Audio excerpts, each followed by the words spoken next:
Jam sudah menunjukkan 7:05, saya akan mulai acaranya. Selamat malam, Bu Retno. Bu Retno, apa kabar? Kabar baik, Bu. Oke, Kasih. thank you udah join ya, Bu. Baik. Ya. Baik, kita akan mulai acaranya. Sebelum itu kita akan doa dulu. Mari kita berdoa. Terima kasih, Bapak. Malam ini Engkau kumpulkan kami melalui acara manajemen keuangan di masa pandemi. Terima kasih Tuhan, sekalipun kami belum bisa berkumpul secara fisik, Engkau memberikan kami waktu untuk membahas apa yang dimaksud dengan budgeting. Berikan kami konsentrasi Tuhan, berikan kami kemampuan untuk menyerap pengetahuan dari Pak Sindu selaku pembicara, berikan kami juga antusiasme saat nanti kami akan berdiskusi mengenai budgeting. Sertai acara ini dari awal hingga akhir, kiranya acara ini juga memberkati kami, tiap pribadi kami, dan memberikan lebih banyak inspirasi untuk bisa mengelola keuangan kami. Terima kasih Tuhan, kami serahkan acara ini ke dalam tangan-Mu di dalam nama Tuhan Yesus. Kami berdoa dan mengucap syukur. Amin. Baik, ada lagi yang bergabung. Saya admit dulu. Ibu Nuri dan siapa ini? Janice. Selamat malam semuanya. Saya harapkan yang hadir sehat-sehat dan bersemangat. Walaupun saya ambil waktunya di malam minggu jam 7 lagi ya. Jadi berharap acara ini memberkati kita semua. Saya mau perkenalkan pembicara kita, Pak Sindu Prawira. Jadi Pak Sindu, seperti yang kita udah lihat di flyer, ya, di flyer yang kami bagikan, Pak Sindu adalah salah satunya selaku Dewan Pengurus YPTK Petra, Dewan Pembina Perhimpunan Keluarga Karis, Dirut PT Surabaya Wire, dan Penatua GKI Pregolan Bundar. Begitu.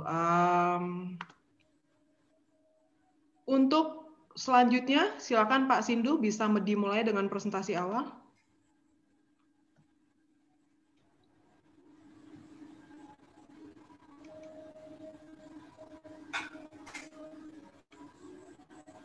Ya, selamat malam semuanya. Salam dari teman-teman di GKI Pregolan Bundar. Suara saya bisa jelas ya, terdengar? Jelas, Mas Sindu.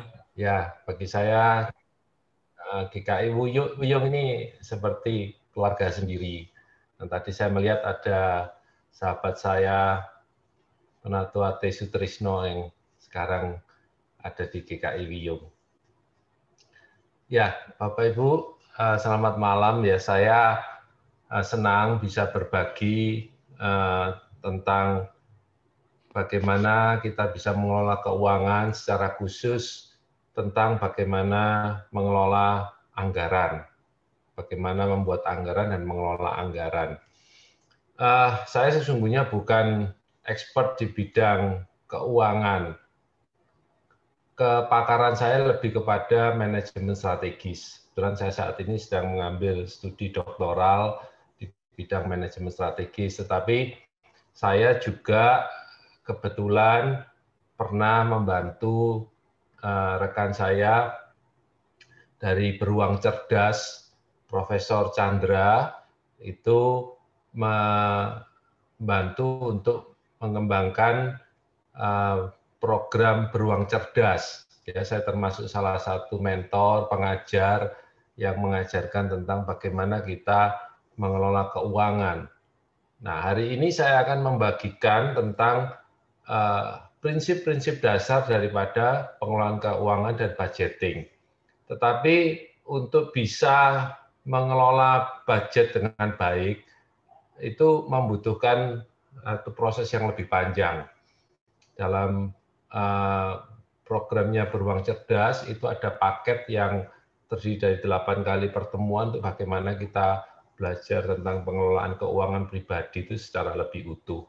Kebetulan rekan saya Penatua T. Sutrisno ini pernah ikut, ya, pernah sudah sampai selesai belajar mengelola keuangan dan mempraktekkan, dan itu dipraktekkan dalam kelompok kecil. Dan saya juga mau menyapa Bu Joy Bernis yang juga pernah melayani GKI Pregolan Bunder. Salam. Bapak Ibu sekalian, bolehkah saya diberi izin untuk share screen?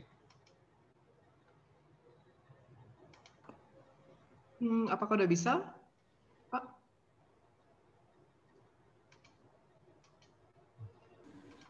Ya, ini sudah bisa. Oke, silakan Mbak Sindu.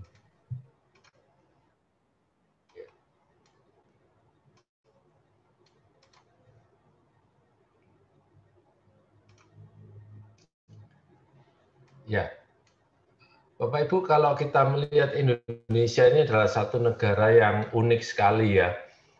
Kita ini negara dengan kekayaan yang luar biasa. Minyak kita punya, kayu kita punya, ya.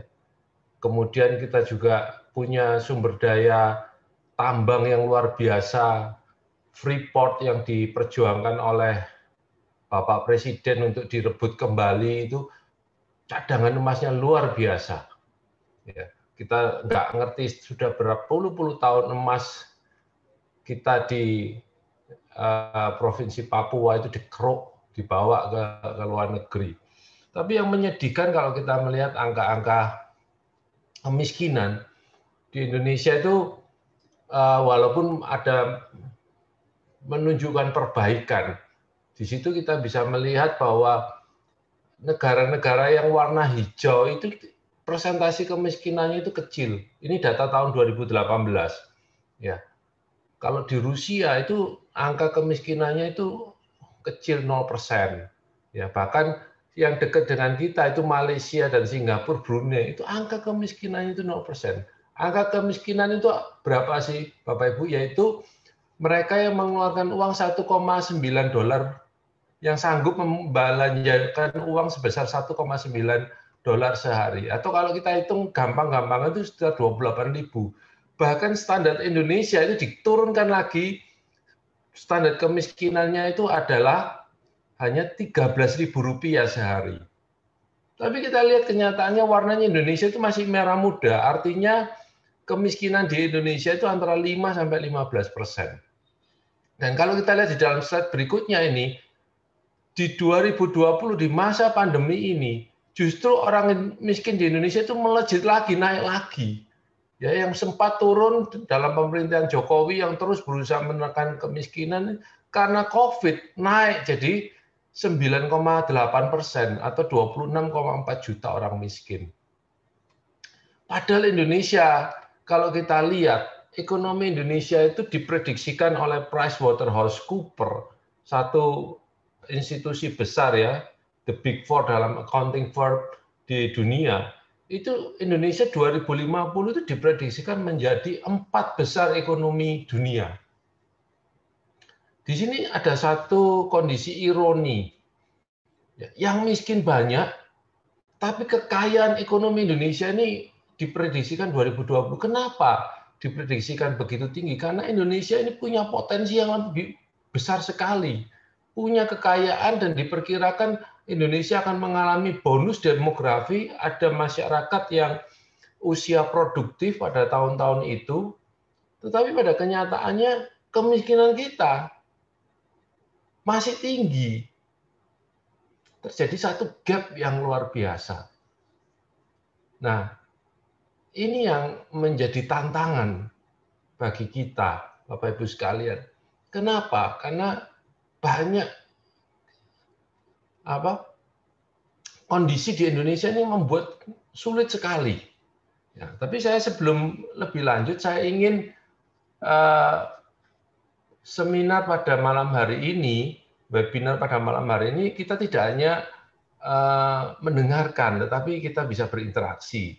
Ya, saya ingin mengajak Bapak Ibu untuk berdiskusi. Ya, Di sini saya berikan pertanyaan, apa sih penyebab utama kemiskinan? Ya, kenapa kok orang-orang terjebak kemiskinan? Indonesia ini kaya, ya. Bahkan sempat dikatakan ada lagunya siapa itu, Kus Plus ya.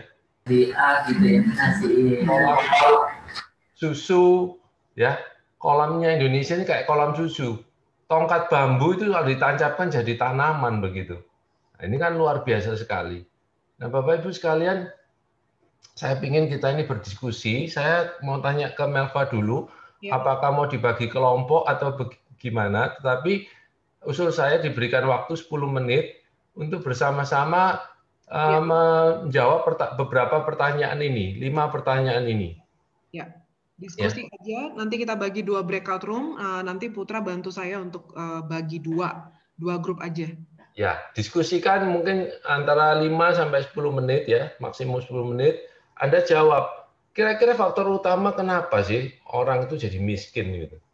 Yang kedua, coba refleksikan sendiri dalam diskusi kelompok, pernah nggak merasa beli barang, terus setelah beberapa saat sadar barang ini ternyata nggak pernah saya pakai, saya beli, akhirnya numpuk aja begitu. Ya, bahkan mungkin di gudang, bahkan barang itu sampai berdebu. Nah, kenapa? Dan berapa sering gitu ya? Dan pernahkah Anda pernah bertanya kepada diri sendiri, kemana saja ya uang saya ini kok cepat habis ya? Kadang Anda nggak tahu uangnya kemana. Terus, apa Anda pernah merasa sulit menabung? Ya, apa Anda merasa keuangan Anda saat ini tidak mencukupi untuk menjalani hidup saat ini? Mungkin bisa didiskusikan, nanti ditunjuk salah satu menjadi juru bicara dari tiap kelompok. Ya, kita bisa berdiskusi beberapa pokok ini, kemudian nanti kita akan masuk ke dalam pembahasan yang lebih mendalam.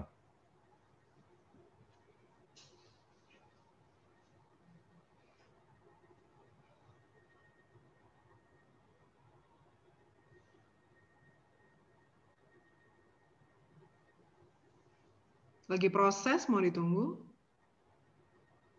Pertanyaannya apa saya tuliskan di kolom chat aja ya, biar ini cukup banyak ya, atau tetap bisa dilihat ya ini Putra ya? Ya mungkin bisa ditulis ulang aja Bu, diketik ulang atau di copy paste begitu dari PowerPoint-nya.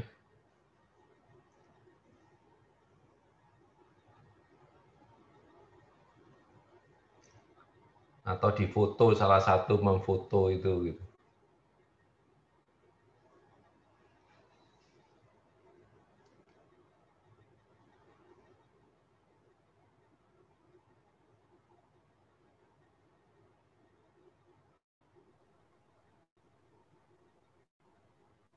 Putra. Oke, Kamilva, sudah. Siap. Mereka udah Orang-orang bisa biar join dulu. Oke. Ini pertanyaannya aku gimana ya supaya mereka ingat apa yang mau didiskusikan ya?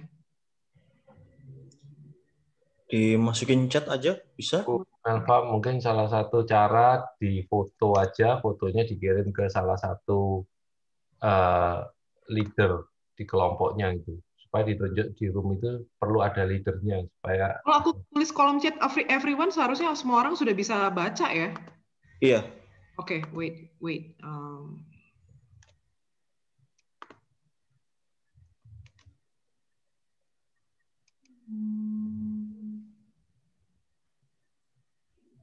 Aku nggak bisa ini ya. Nggak bisa screenshot ya. Gimana ya? Windows Shift S. Nah ini kalau aku gaptek nih. Gimana nih?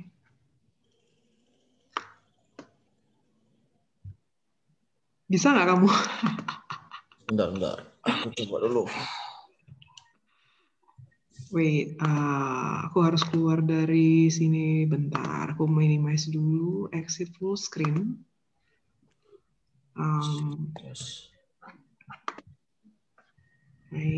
Ini Bu Joy belum bergabung ini. Oh iya, belum gabung ya itu. Oke, dimasukin gimana caranya? Ini mereka tinggal join aja sih. Sudah dipisah.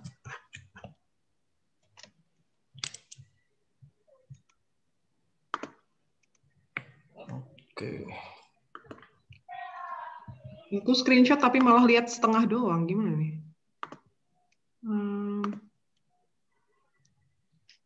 Ini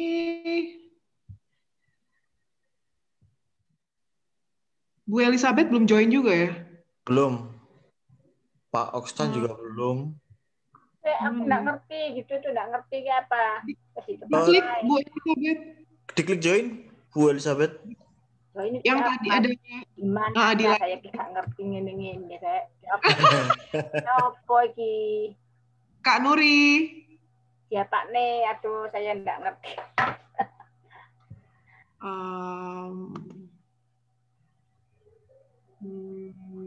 Gimana ya?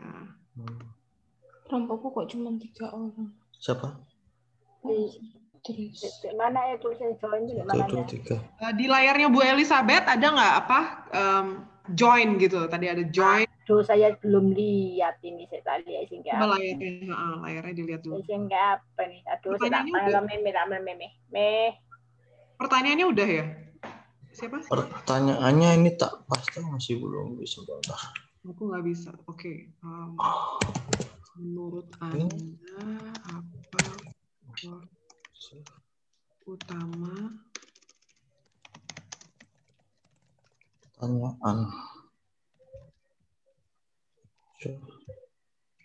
Bentar, isi waktu dikit. Pernah membeli barang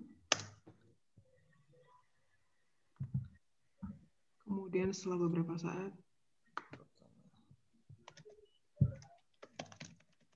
Oke, aku kirim di chat pertanyaannya.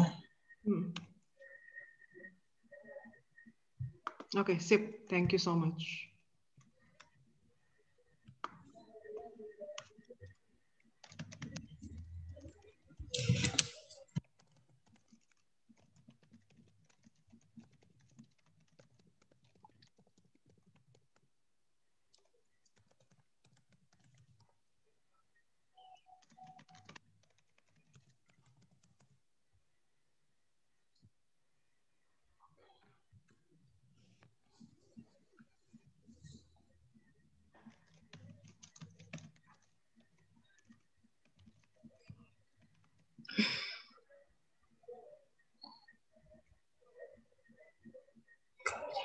Kamu set 10 menit ya?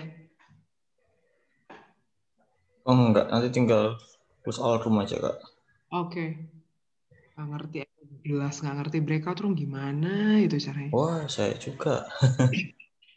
Tadi aku gini, wah. Mereka ini nggak dengan orang. Kak Nuri, paling Kak Nuri di ini ya, di apa? HP. Di kawinan ya.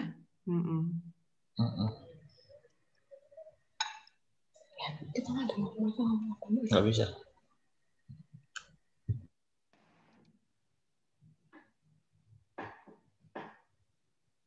Oke.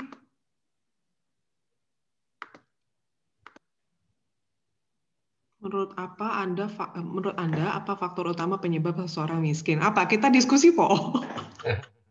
Apa ya penyebab seseorang miskin? Gak punya uang. Gak punya uang ya. Seseorang miskin Gak bisa mengelola keuangan. ya, oke. Terlalu konsumtif. Ya. Nomor 2, apakah Anda pernah membeli? Oh, ini putra banget ini. Nomor 2 ini putra banget Kak Sindu. Putra banget ini mah. Enggak.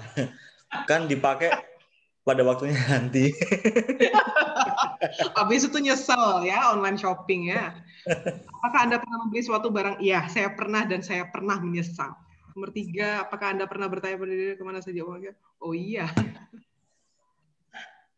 Nomor 3. Nomor 4, apakah Anda, oh tidak, saya tidak sulit menabung. Nomor 5, apakah Anda merasa ini nomor 5 ini apa ya? Oh, yang koordinator siapa? Ini nih pasangan Lala Putra nih cukup nggak setelah berubah menjadi double sebelumnya jadi single? Gimana ya? Nggak, kalau aku kan masih single, jadi nggak ngefek-ngefek aja gitu kan. Maksudnya kalau Nggak ngefek, cuma kerasa sih. Kak Melva, curhat gitu. untuk yang room 1 sama room 2 itu perwakilan dari koordinator siapa ya? Tunjuk aja ya nanti ya. Iya, maksudnya mereka kan bisa nunjuk aja. Mm-mm. Heeh. Nggak enak lah kalau aku tunjuk gitu kan kesannya, biar mereka aja. Oke. Berarti nggak, Bu Elizabeth udah move. Pak Dani belum ini. Pak Dani belum ada. Belum. Tadi Kak Melva tak masukin. Waktunya sampai jam berapa nih? 10 menit cukup kayaknya. Iya. Iya, berapa menit lagi ya? Broadcast aja jam berapa mau ditutup gitu. Iya. Jam Jam berapa Kak Melva? 19.30 gitu, 5 ya, menit lagi. 15.30. Jam 19.30 Sip. kita Klik apa gitu loh. Kamu klik. Di broadcast-nya itu ada apa di breakout room-nya itu bisa Iya. Nanti di close breakout ya, Pak Sindu ya. Close all room ya. Nah, itu Anda kan ada tulisan itu, broadcast message to all. Iya, Nah, ini itu lagi saya ada ketik. broadcast message-nya nanti 19.30 ditutup. Nah, nanti Oke. 19.29 Anda close all room. Nanti dia akan Oke. diberi waktu 1 menit untuk ditutup semua. Sip. Oke. Udah kekirim kok Pak Sindu ke semuanya. Oke. Ya, ini sudah terima juga.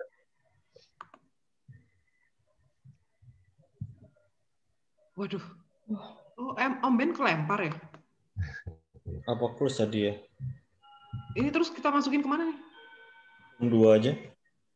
Oke. Ya apa caranya? Ini. Bisa di-time kok. Udah. Gimana sih? Ini ternyata banyak yang udah berumur juga ya, yang ikut saya lihat. Iya. Iya.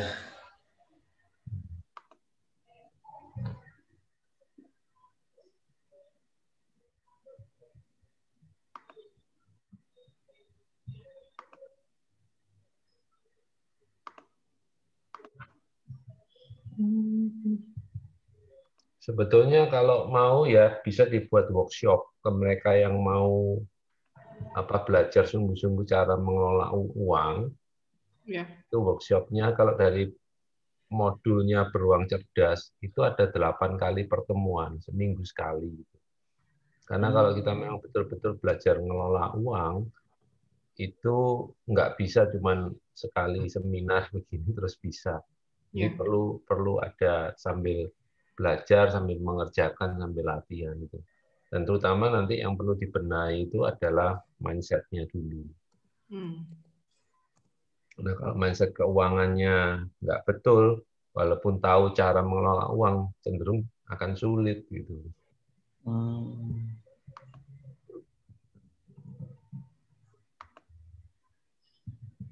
Kurang 2 menit lagi. Nanti bisa Elva tanya ke Pak Tis Sutrisno yang pernah ikut pelatihan workshop 8 kali itu. Iya.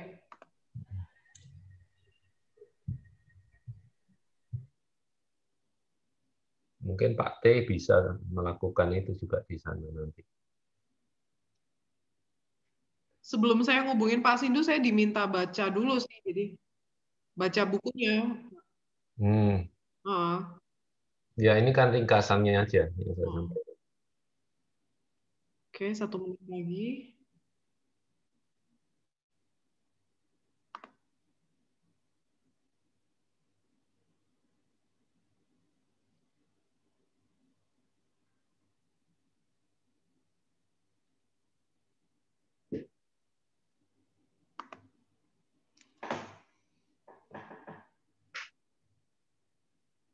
Aku close all rules atau gimana ya, Putra? Ya, close all room aja. Oke.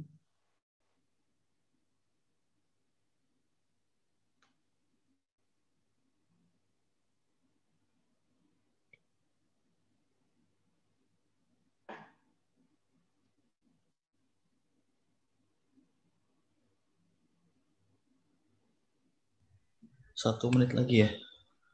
Oh, 1 menit ya? Kurang 1 menit? Oke, udah ya. Udah ya, 7.30. oke. Aku close ya. Oke. Oke, 57, 56. Oke, 1 menit. Oke. Udah proses ya. Iya, proses.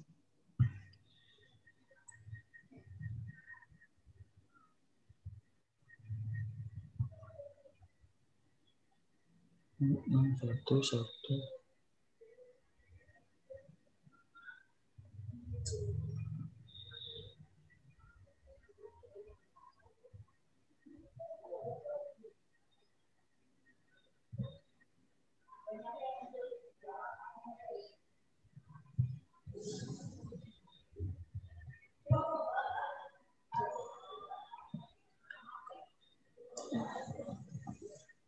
Oke, Bu Lita belum balik. Mana nih?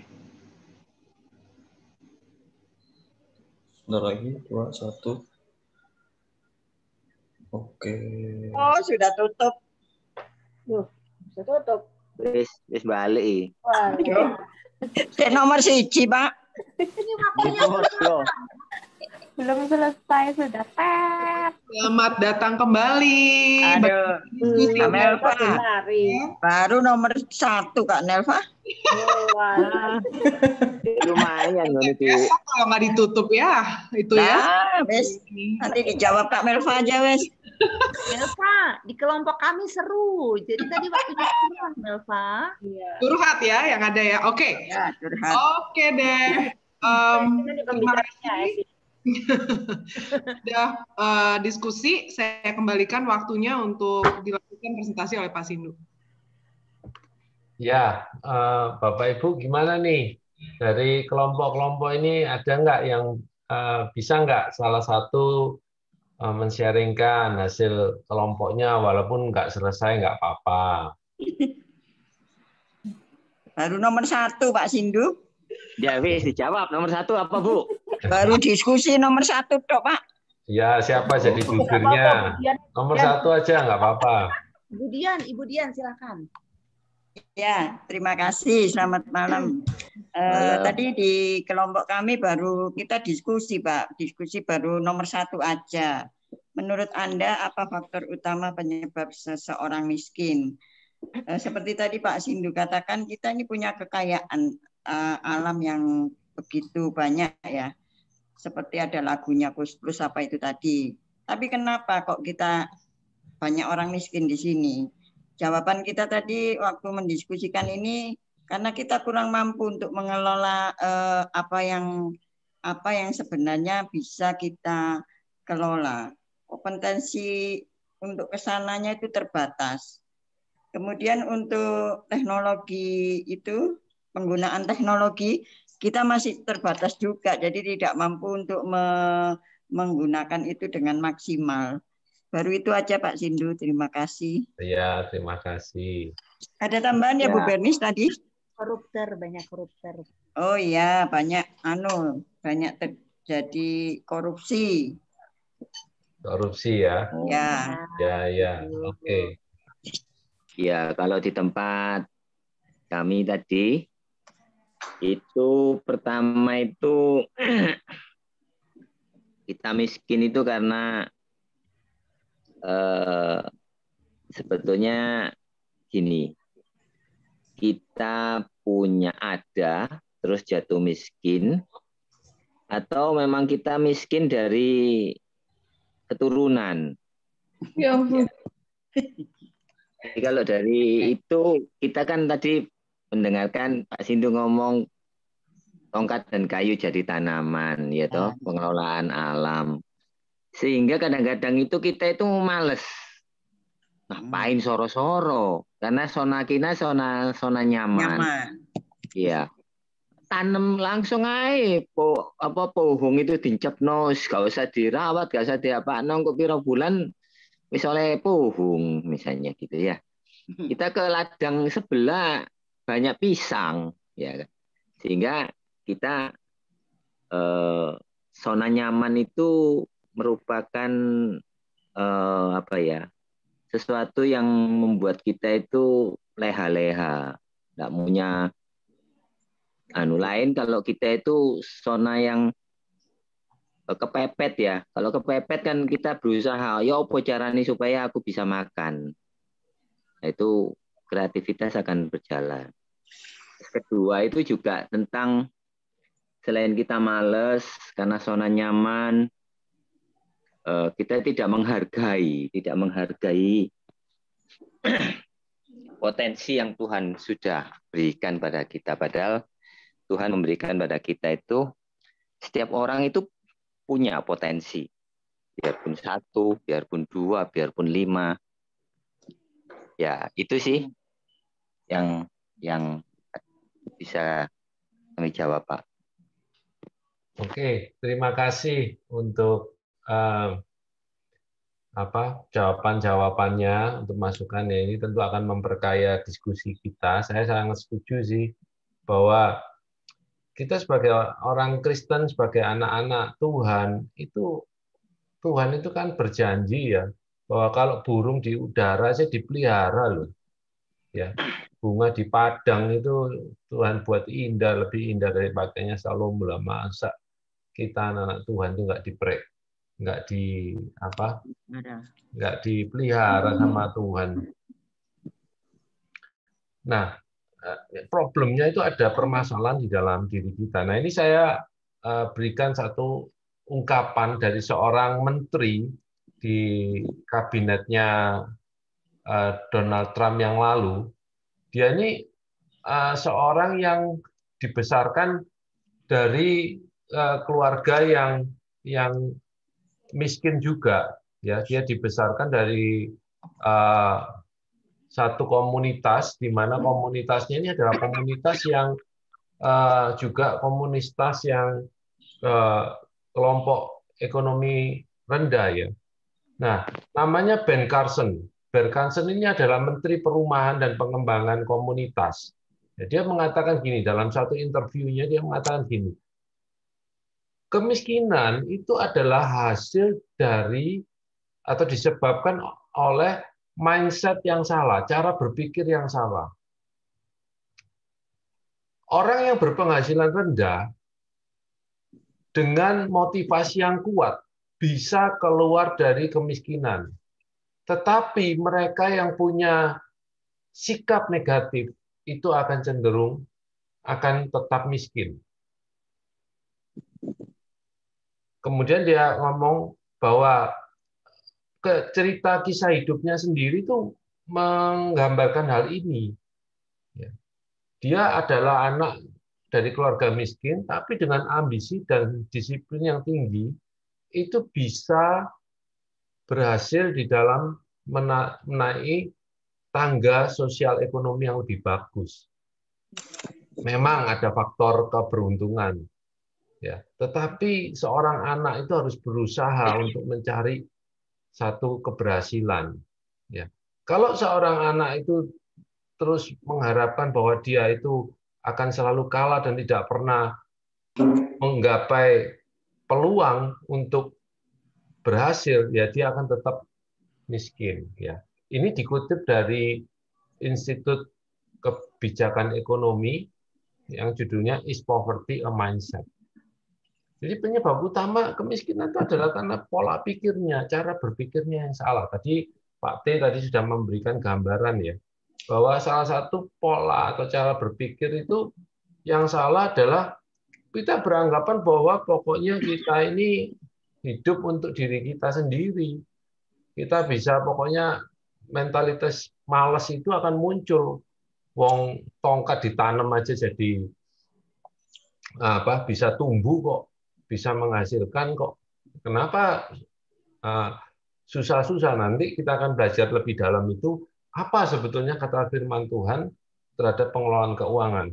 Nah, Bapak Ibu sekalian, saya ini akan di awal-awal ini akan berbicara tentang hal-hal yang konseptual, yang filosofikal, hal-hal yang mendasar dulu. Nanti baru pada bagian berikutnya saya akan berbicara tentang prinsip tentang penerapannya, ya, aplikasinya. Nah, ini problem mindset ini terjadi. Ya, kalau kita lihat ini di foto ini ada seorang yang namanya Jim Carrey. Jim Carrey ini aktor yang terkenal. Ya. Salah satu filmnya yang terkenal itu adalah The Mask, ya, film topeng itu. Nah, masalah mindset ini ternyata tidak hanya dialami oleh mereka yang miskin, tapi mindset ini juga dialami oleh orang-orang yang kaya. Jim Carrey ini seorang aktor yang sangat kaya, kekayaannya sudah 2,1 triliun. Ya, dia mengatakan bahwa kekayaan itu ternyata bukan jawaban terhadap masalah yang dihadapi. Dia mengatakan begini, I hope everybody could get rich and famous and will have everything they ever dream of, so they will know that it's not the answer.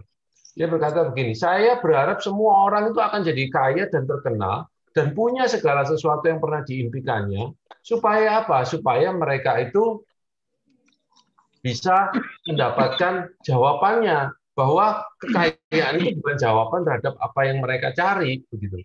Jadi di situ akhirnya ditemukan bahwa banyak orang kaya itu mengalami depresi dalam hidupnya, bahkan bunuh diri. Nah, saya mau memberikan satu contoh ini ya. Seorang tokoh yang termasuk 100 orang terkaya di dunia. Namanya Adolf Merkel. Adolf Merkel ini 100 orang terkaya di dunia tahun 2006 versi majalah Forbes, dia itu nomor 36. Dia itu punya perusahaan konglomerasi itu berbagai macam. Konglomerasi farmasi, pabrik semen, ya, dan grup-grup perusahaan. Kekayaannya itu 132 triliun. Ya, ingat, anggaran DKI Jakarta itu hanya sekitar 70-80 triliun satu tahun. Ya. Nah, akibat krisis global yang lalu di tahun 2008 itu, dia kehilangan 2 miliar pound sterling, dan dia berusia 74 tahun. Ketika dia kehilangan 2 miliar pound sterling, kekayaannya masih ada 6 miliar. Masih ada 100 triliun. Tapi kemudian pada tahun 2009, tanggal 6 Januari, dia bunuh diri dengan menabrakkan diri ke kereta api. Kenapa? Ya. Keluarganya ketika ditanya oleh salah satu surat kabar mengatakan begini, those who are left behind will never fully comprehend how pride and prestige can ever be more valuable than life itself. Ya, rupanya si orang kaya Adolf Merkel ini merasa gengsinya hilang begitu ya. Karena mungkin dia merasa, waduh, kalau aku turun dari 132 triliun, posisiku dari 36 orang terkaya dunia itu nanti akan melorot, mungkin sudah tidak termasuk 100 orang terkaya di dunia. Makanya dia akhirnya bunuh diri. Jadi pernyataannya mengatakan kami yang ditinggalkan dia ini nggak pernah akan mengerti ya kenapa kesombongan atau kebanggaan dan prestis itu bisa lebih berharga daripada hidup sendiri. Dia ini sudah 74 tahun loh. Ya, kalau kita tahu orang itu umurnya berapa sih? Kita mengatakan orang itu umurnya 70, kalau kuat 80 tahun. Dia ini sudah dapat bonus 4 tahun. Terus ngapain bunuh diri? Nah, ini ternyata ketika orang punya satu mindset yang salah tentang uang, orang itu akan bisa melakukan banyak kebodohan-kebodohan di dalam dirinya. Karena itu penting sekali dasar mindset ini dibetulkan terlebih dahulu. Saya ingin mengajak kita melihat satu mindset yang kita bisa pelajari dari firman Tuhan ya. Mengapa kita itu perlu mengelola keuangan dari perspektif spiritual? Karena mindset kita ini sangat penting dan itu akan sangat menentukan. Ya, kalau kita lihat dari Matius 25 ayat 14 sampai 30, firman Tuhan itu kan berbicara tentang talenta yang dipercayakan kepada seorang tuan kepada hamba-hambanya. Ya, kita buka ya Matius 25 ayat 14 sampai yang ke-30. Nah, firman Tuhan di sini dikatakan begini. Sebab hal kerajaan surga sama seperti seorang yang mau bepergian ke luar negeri yang memanggil hamba-hambanya dan mempercayakan hartanya kepada mereka. Yang seorang diberikannya 5 talenta, yang seorang lagi 2, dan yang seorang lagi 1. Masing-masing menurut kesanggupannya, lalu ia berangkat. Setelah segera pergilah hamba yang menerima 5 talenta itu menjalankan uang itu lalu beroleh laba 5 talenta. Hamba yang menerima 2 talenta itu pun berbuat demikian juga dan berlaba 2 talenta. Tetapi hamba yang menerima 1 talenta itu pergi dan menggali lubang di dalam tanah lalu menyembunyikan uang tuannya. Lama sesudah itu pulanglah tuan hamba-hamba itu lalu mengadakan perhitungan dengan mereka. Hamba yang menerima 5 talenta itu datang dan ia membawa laba 5 talenta. Katanya, Tuan, 5 talenta Tuhan dipercayakan kepadaku. Lihat, aku telah beroleh laba 5 talenta. Maka kata tuannya kepadanya, baik sekali perbuatanmu, hai hambaku yang baik dan setia. Engkau telah setia dalam perkara yang kecil, aku akan memberikan kepadamu tanggung jawab dalam perkara yang besar. Masuklah dan turutlah dalam kebahagiaan Tuanmu. Lalu datanglah hamba yang menerima 2 talenta itu, katanya, Tuan, 2 talenta Tuhan percayakan kepadaku. Lihat, aku telah beroleh laba 2 talenta. Maka kata tuannya itu kepadanya, baik sekali perbuatanmu itu, hai hambaku yang baik dan setia. Kau telah setia memikul tanggung jawab dalam perkara yang kecil. Aku akan memberikan kepadamu tanggung jawab dalam perkara yang besar. Masuklah dan turutlah dalam kebahagiaan Tuanmu. Nah, apa yang kita bisa pelajari? Mindset apa yang ada di dalam perumpamaan tadi? Paling tidak saya menemukan ada 4 ya mindset ini. Yang pertama, kalau kita melihat ini ada mindset yang sering salah ada di dalam kehidupan kita, ya. Dan ini meracuni cara berpikir banyak orang. Dan ini adalah sebenarnya nilai-nilai dunia. Firman Tuhan sudah jelas mengatakan bahwa perumpamaan ini menggambarkan seorang tuan yang mempercayakan hartanya kepada hamba-hambanya. Nah, ini berarti bahwa segala yang kita miliki itu adalah milik Allah dan kita hanya dipercaya untuk mengelolanya. Jadi, apa yang ada di dalam hidup kita, kekayaan, kepandaian, ya, kemudian juga harta benda yang lain, itu adalah milik Tuhan. Tetapi dunia ini mengajarkan bahwa sekarang itu harta itu adalah milik kita. Dan kita berhak untuk mengelolanya, dan akhirnya yang berbahaya itu adalah harta itu akhirnya mengikat kita. Mengikat kita sehingga apa? Dia akhirnya menjadi berhala. Ya, makanya firman Tuhan mengatakan janganlah kamu mengumpulkan harta di bumi ini, tapi kumpulkanlah harta itu di sorga. Ya.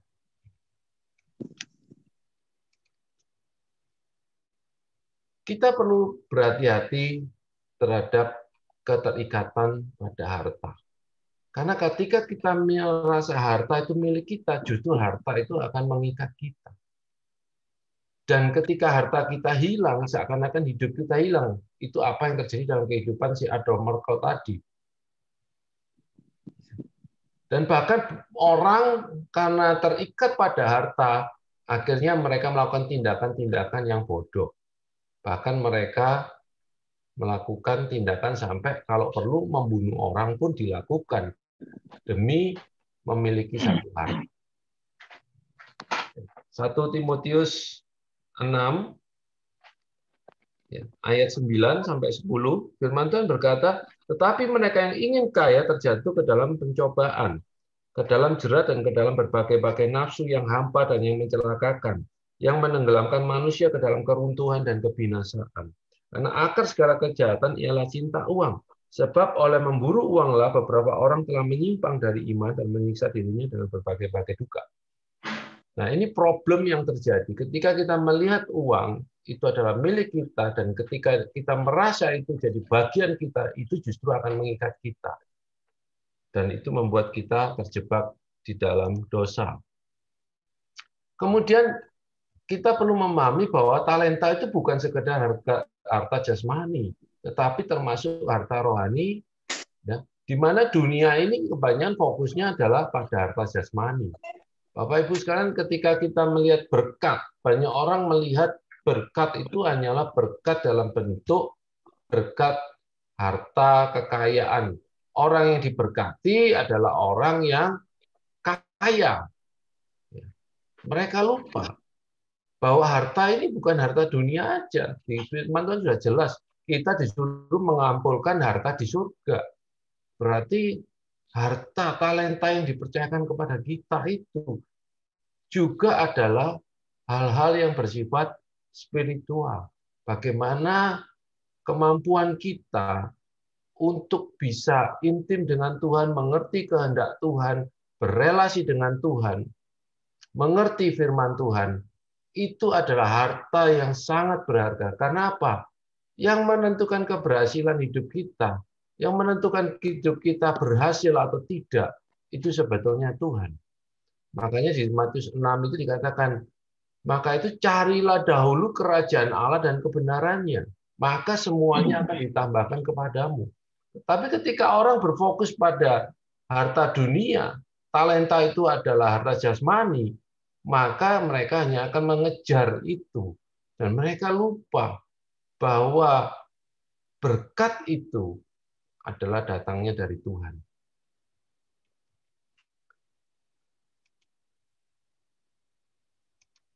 Berikutnya, kalau kita lihat tadi di dalam Matius 25, ayat yang ke-15, dikatakan begini, yang seorang diberikannya 5 talenta, yang seorang lagi 2, dan yang seorang lagi 1, masing-masing menurut kesanggupannya, lalu ia berangkat. Bapak Ibu, banyak orang nggak sadar bahwa Tuhan itu memberikan kepada kita sesuai dengan kesanggupan kita, sesuai dengan kapasitas kita. Tapi dunia itu membuat seakan-akan orang yang hebat itu adalah orang yang kaya, yang punya pangkat, yang punya influence besar, dan akhirnya kita sering membanding-bandingkan diri kita dengan orang lain.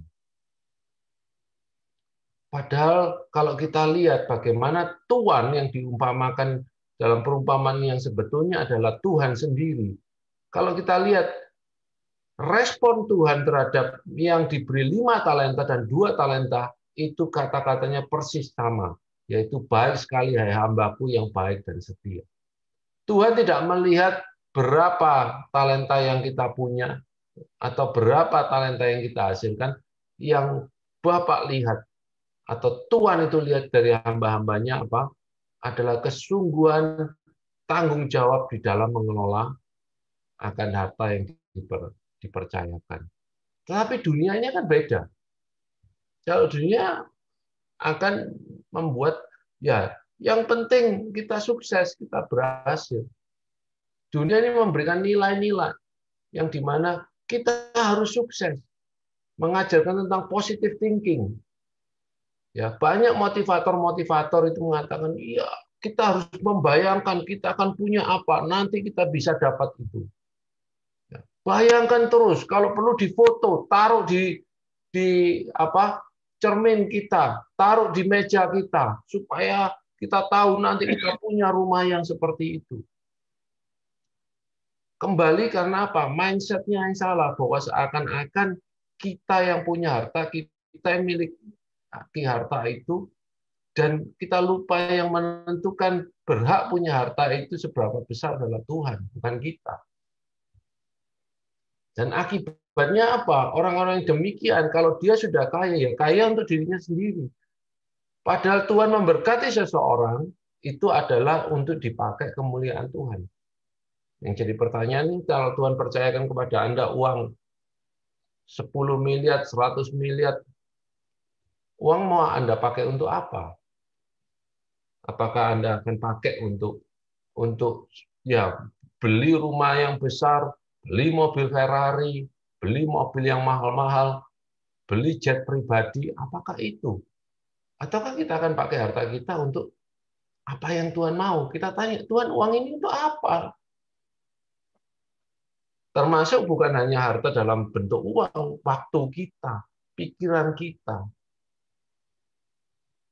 keahlian yang Tuhan berikan kepada kita, itu kita mau pakai untuk apa? Dan kita harus ingat, pada saatnya itu akan diminta pertanggungjawaban. Ketika hamba ini semua dipanggil oleh tuannya, mereka semua harus mempertanggungjawabkan. Kalau dunia nggak pikir sudah, pokoknya aku punya dunia ya punya, aku tak nikmati sendiri. 2 Korintus 8 ayat 12 ya, mengatakan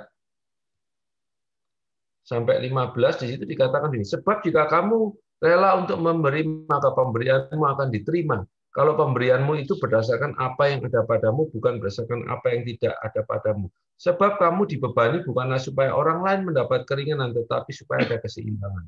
Maka hendaklah sekarang ini kelebihan kamu mencukupkan kekurangan mereka, agar kelebihan mereka kemudian mencukupkan kekurangan kamu, supaya ada keseimbangan. Seperti ada tertulis, orang yang mengumpulkan banyak tidak berkelebihan, dan orang yang mengumpulkan sedikit tidak kekurangan.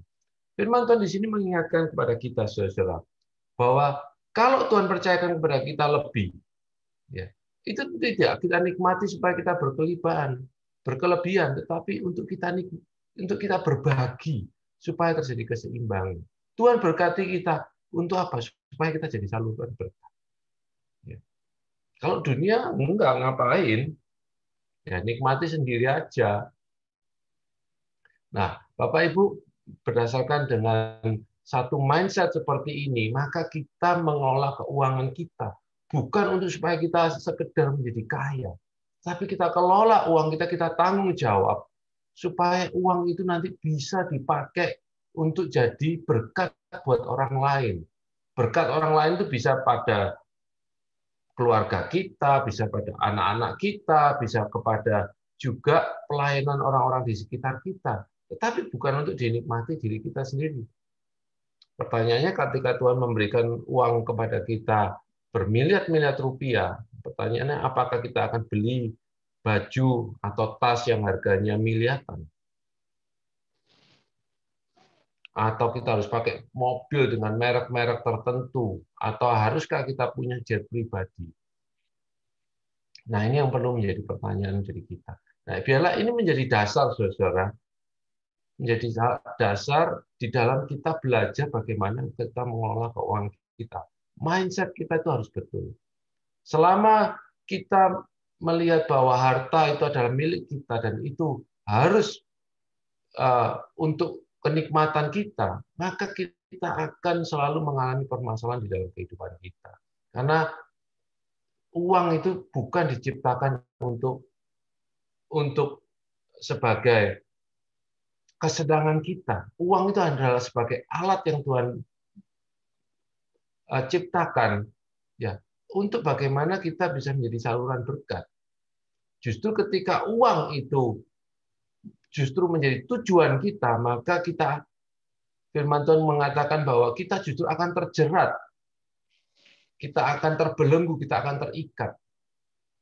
Nah, ini yang penting, ya, karena bahayanya adalah kita mengelola uang untuk sesuatu yang kita tidak sadari. Sebetulnya itu adalah untuk memuaskan ego kita. Ya. Ada beberapa orang yang bahkan tidak bisa mengelola keuangan. Karena apa? Dia punya luka batin. Dia belum selesai dengan dirinya sendiri. Dia beli barang itu untuk apa? Untuk impress orang. Dia beli barang tertentu dia nggak butuh, tapi apa? Karena dia merasa, wah kalau enggak ini saya akan kalah ini, kayak nggak kelihatan keren ini. Ya, maka dia beli baju harus yang bermerek, ya, harus punya ini, harus punya mobil, harus punya. Padahal mungkin saat ini dia belum cukup, belum mampu untuk itu. Akhirnya apa? Rela berhutang. Nah, Bapak Ibu, ini prinsip dasar yang mungkin yang perlu kita bersama-sama miliki. Nanti kita bisa diskusi lebih lanjut, tapi saya akan langsung masuk aja nanti setelah ini berbicara tentang hal-hal yang lebih mendasar, lebih praktis. Nah, sebelum itu saya ingin memberikan satu kutipan dari Jonathan Swift. Jonathan Swift mengatakan, a wise man should have money in his head, but not in his heart. Ya. Dia mengatakan satu kutipan yang menurut saya sangat bijak, ya. Bukan berarti bahwa kalau firman Tuhan mengatakan bahwa harta itu milik Tuhan, kita hanya pengelola terus kita itu tidak perlu belajar mengelola uang, bukan. Kita harus pandai, harus punya kecerdasan di dalam bagaimana mengelola uang. Tetapi uang itu tidak boleh ada di hati kita. Uang itu tidak boleh menjadi berhala di dalam kehidupan kita. Ya. Maka kita harus memulai mengelola uang itu ya dengan hati yang benar, dengan sikap yang betul.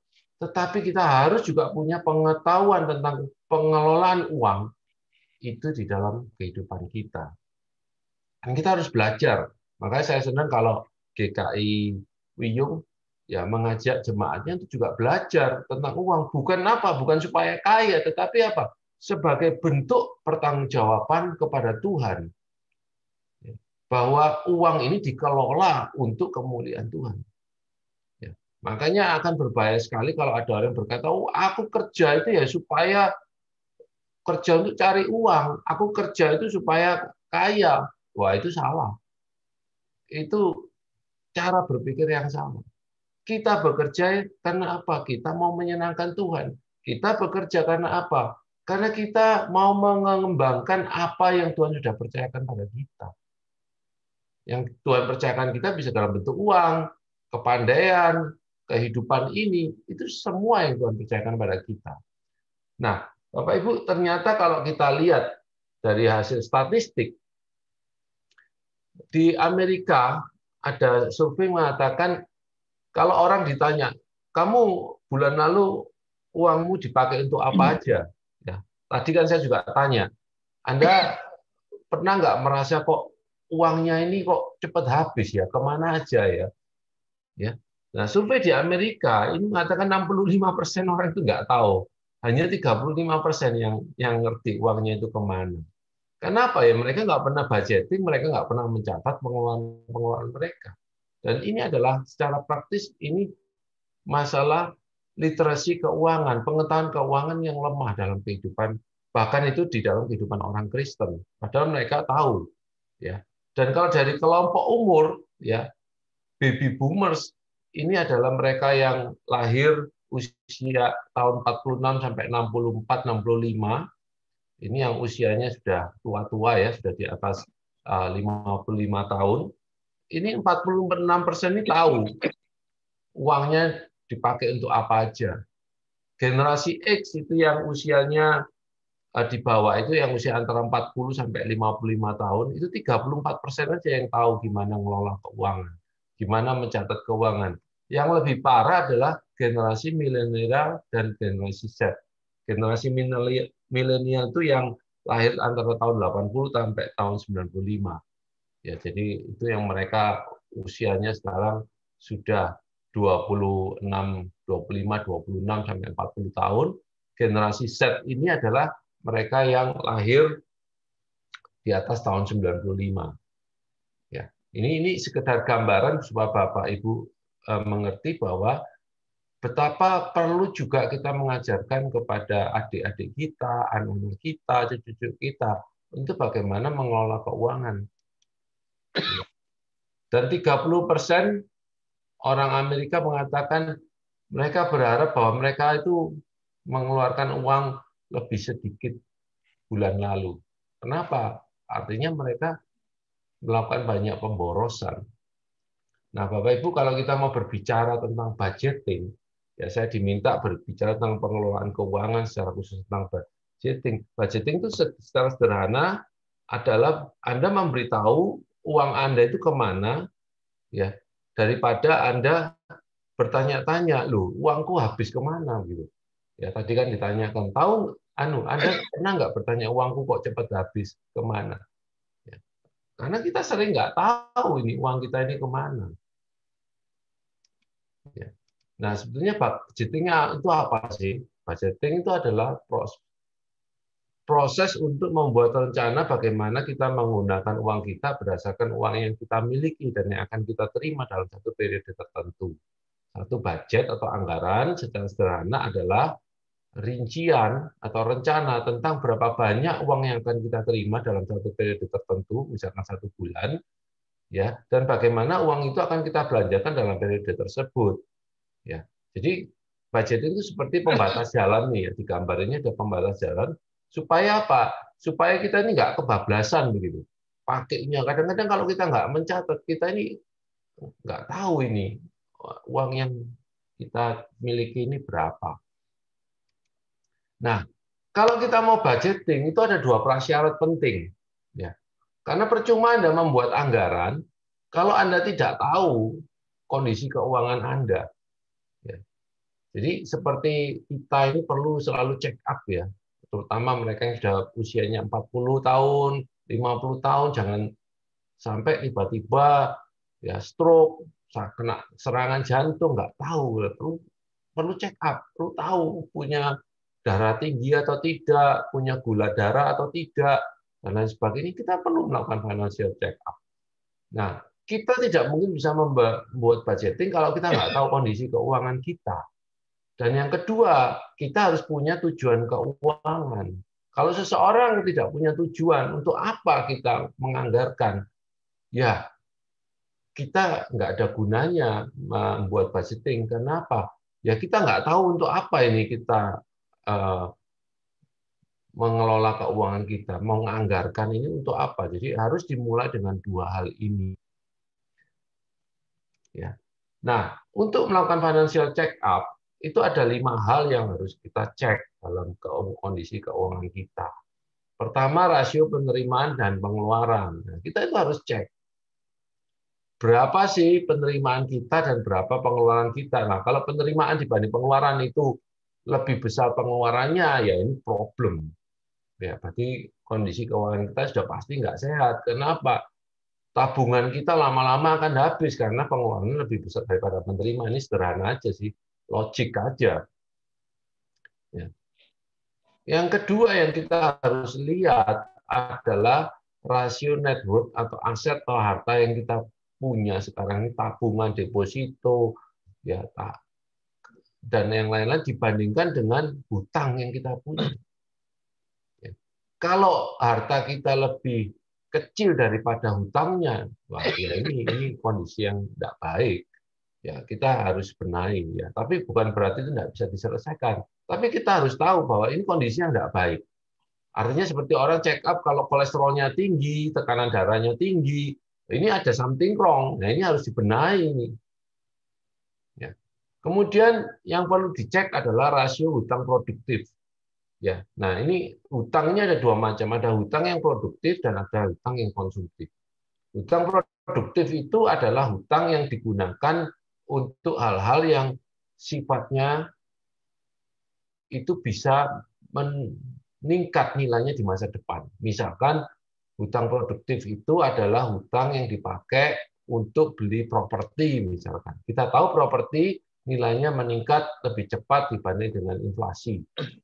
Nah, karena itu masih diizinkan, tapi itu pun tidak boleh 30% lebih daripada penerimaan kita cicilannya tiap bulan. Jadi kalau Anda beli properti, beli tanah atau rumah atau apartemen, ya jangan nyicilnya itu lebih dari 30%. Ya, ini guideline yang diberikan oleh bank atau pemerintah. Tapi hutang konsumtif itu nggak boleh ada. Jadi konsumtif ini barang-barang yang justru nilainya itu mengalami penurunan. Ya. Konsumtif itu seperti apa ya? Misalkan gadget, ya beli jam tangan yang branded, ya beli kacamata yang branded, beli baju, ya kalau tas itu harus merek yang Louis Vuitton atau yang Hermes seperti itu.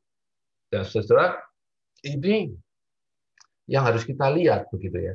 Apa ada loh? Kalau ada utang itu ada utang konsumtif, ya ini tidak beres. Nah itu harus kita benahi dulu begitu ya. Kemudian rasio dana darurat yang dimiliki, ya kita sudah punya nggak tabungan untuk dana darurat?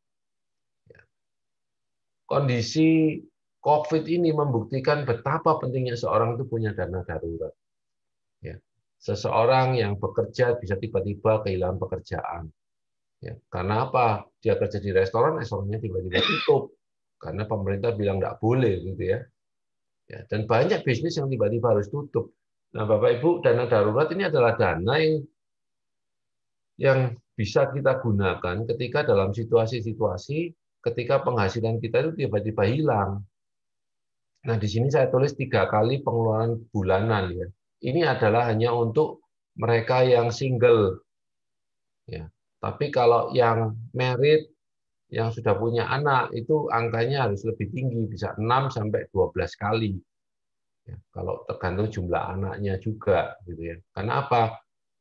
Kenapa harus seperti itu? Karena kalau single itu biasanya lebih mudah beradaptasi. Sedangkan kalau sudah punya istri, sudah punya suami, sudah punya anak, itu perlu kita mencadangkan yang lebih besar.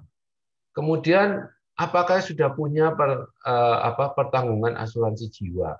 Ya, kita nggak pernah tahu. Ya, banyak kasus-kasus, terutama masa pandemi ini kita tahu bahwa mereka yang sehat, bahkan mereka yang bekerja di garis terdepan ya, para nakes itu masih muda-muda, sehat-sehat, kena COVID, beberapa juga meninggal. Beberapa dokter itu masih usia 30, 40, banyak yang meninggal. Nah, kalau mereka meninggal, kalau mereka nggak punya asuransi jiwa, ya Bapak Ibu bisa bayangkan bagaimana dengan anak-anak mereka, bagaimana dengan keluarga yang ditinggalkan.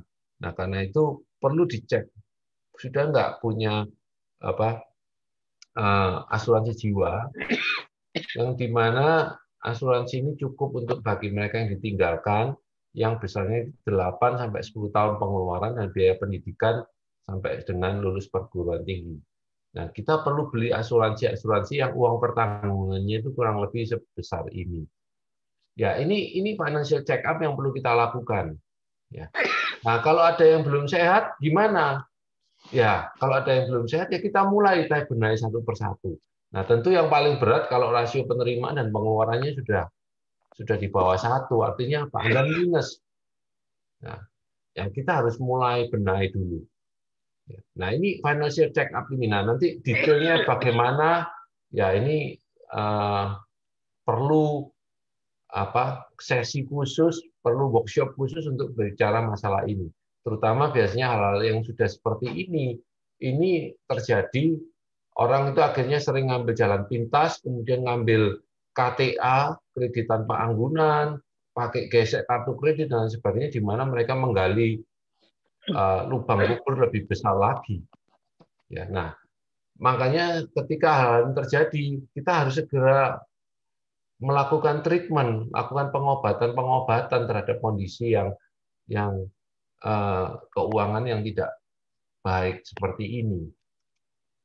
Nah, kemudian Bapak Ibu bagaimana menyusun financial goal? Ya, financial goal itu sebetulnya ada 5 hal yang penting, yaitu bagaimana kita menyiapkan dana darurat, bagaimana kita ini bisa menyelesaikan hutang-hutang kita bagaimana menyiapkan untuk pensiun kita, bagaimana kita ini bisa sudah punya asuransi ya, dan kita upayakan supaya kita punya sumber income yang tidak hanya satu ya. Nah, tentunya berdasarkan hasil financial check up, kita perlu menentukan apa yang menjadi tujuan keuangan kita. Ya, yang pertama-tama harus dibereskan itu adalah kalau kita punya hutang. Ya. Oh maaf, yang pertama harus dibereskan itu kalau penerimaan di bawah pengeluaran. Nah itu kita harus mencari tahu gimana, karena nggak mungkin itu dibereskan.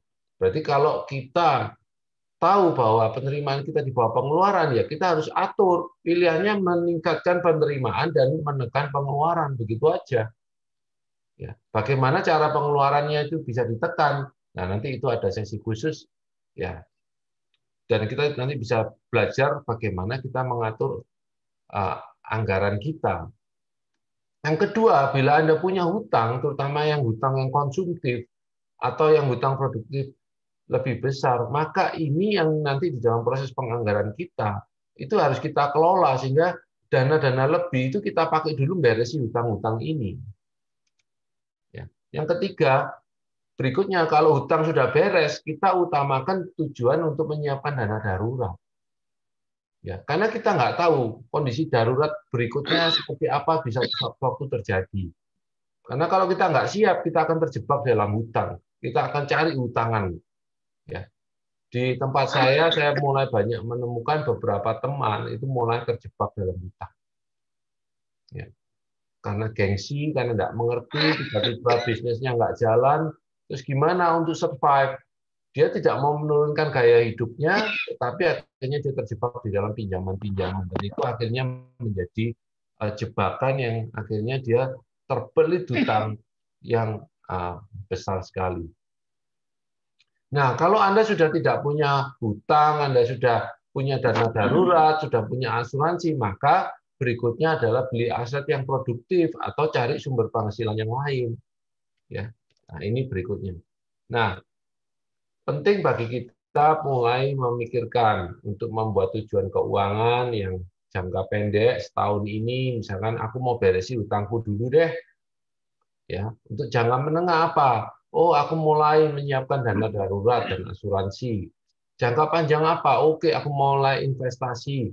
Gimana caranya aku bisa punya multiple income? Gimana aku bisa investasi di aset-aset yang produktif ya. Nah, saudara, waktu saya menyelenggarakan workshop beruang cerdas waktu itu, salah satu teman itu punya salah satu tujuan keuangannya apa? Beli notebook. Nah, di notebook itu seakan-akan sesuatu yang gray area ya. Beli notebook itu bisa menjadi sesuatu yang konsumtif kalau memang dipakai hanya untuk main game, nonton Netflix, nonton video, ya. Tetapi notebook itu bisa menjadi aset yang produktif ketika kita bisa pakai untuk kita mencari uang melalui notebook. Kita bisa membuat YouTube channel, kita bisa membuat konten-konten yang dimana kita bisa mendapatkan penghasilan di situ. Jadi untuk aset produktif ini tidak bisa dilihat daripada barangnya sendiri, tetapi bisa dilihat berdasarkan fungsinya. Misalkan sepeda motor. Ya, sepeda motor itu satu sisi kalau hanya dipakai untuk jalan-jalan, untuk happy-happy ya asetnya itu aset konsumtif. Tetapi kalau aset itu ternyata bisa dipakai untuk Anda bekerja jadi Gojek untuk cari duit, atau Anda beli mobil untuk taksi online, ya itu jadi aset yang produktif. Nah, berikutnya saudara, yang penting tujuan keuangan itu harus smart ya, harus spesifik ya, measurable, attainable, realistic, dan timely ya. Saya pikir Anda sudah banyak tahu ini ya, harus jelas, spesifik,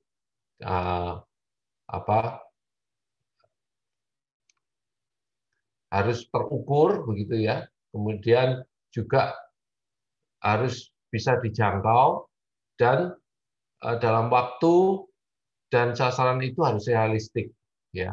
Dan harus ada waktu yang jelas untuk mencapainya itu kapan. Nah, sekarang kita masuk ke budgetingnya sendiri.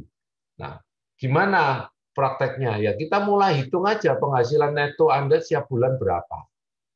Bila penghasilan Anda tidak tetap, pakailah angka terendah dari penghasilan Anda. Jadi Anda lihat setahun terakhir, kalau Anda jualan kue, begitu ya, yang lalu ada teman yang juga jualan kue, gimana ini Pak ngitung penghasilannya? Ya hitung aja bulan yang paling ramai berapa, bulan yang paling sepi berapa, untuk amannya dan yang bulan paling sepi. Ya. Nah, berdasarkan penghasilan Anda, buatlah pos-pos pengeluaran Anda, kategorikan dalam 4 kelompok besar ini. Nah, kelompok besar yang pertama adalah kelompok besar kebutuhan primer atau kelompok kebutuhan esensial. Ya, jadi apa sih kebutuhan primer itu? Atau yang bisa disebut kebutuhan adalah segala sesuatu yang Anda butuhkan untuk bertahan hidup. Ya, makan itu. Ya, makan. Terus sandang, papan ya. Artinya kan enggak mungkin Anda enggak beli baju ya. Yang terus Anda keluar nggak pakai baju juga nggak mungkin. Ya. Nah, Anda tetap sediakan dana untuk baju. Tapi kembali tadi saya katakan, kita harus hati-hati. Baju itu bisa menjadi sesuatu yang sekunder atau tersier. Kenapa? Kalau Anda beli bajunya itu baju yang harus bermerek. Ya, kalau saya nggak perlu pakai baju itu harus bermerek gitu ya. Ya, saya senang kalau ikut pelatihan-pelatihan di GKI itu sering dikasih kaos gitu ya. Nah, kaos itu aja saya pakai, saya nggak perlu beli baju. Ya, jadi anggaran-anggaran untuk seperti itu jadi nggak perlu lagi. Jadi hal-hal yang dibutuhkan untuk bertahan hidup atau menjalankan tugas-tugas secara efektif. Ya, sama seperti rekan tadi tentang notebook tadi. Ya kalau Anda pekerjaan Anda adalah programmer, ya kebutuhan untuk sebuah notebook itu menjadi kebutuhan yang primer. Karena itu penting untuk menjalankan tugas-tugas Anda secara efektif. Nah, bagi saya yang paling penting adalah persembahan atau perpuluhan. Bagi saya itu termasuk primer. Karena apa? Itu kita kembali kepada yang punya hidup kita, sumber berkat kita, dalam ketaatan kita mengucapkan syukur. Karena itu perintah Tuhan. Ya. Kemudian yang kedua, makanan. Ya. Kemudian perumahan. Nah, perumahan ini juga menjadi sesuatu yang basic, ya, yang butuh. Anda kontrak rumah, sewa rumah, Anda perlu atap, ya. Kalau Anda nggak punya atap untuk tidur juga nggak memungkinkan. Pakaian, tapi yang basic aja, gitu ya. Nggak perlu yang branded. Beli yang sederhana, pokoknya Anda bisa. Kembali, pakaian ini bisa menjadi sesuatu yang berbeda-beda. Kalau pekerjaan Anda, profesinya Anda adalah artis, Anda selebriti, wah ya bajunya ya beda ya. Karena itu kalau Anda berpakaiannya enggak sesuai ya Anda kan ya nggak bisa, karena itu bagian untuk Anda menjalankan tugas-tugas Anda secara efektif ya. Kemudian biaya utilities untuk bayar listrik ya. Kemudian pendidikan, ini sesuatu yang primer juga sekarang. Kemudian hal-hal yang tentang keamanan ya, tadi yang saya sebutkan, dana darurat, asuransi, dana pensiun. Dan yang ketiga adalah tujuan keuangan. Nah, ini Anda kemudian harus punya tujuan keuangan. Dalam jangka menengah atau panjang, Anda mau apa?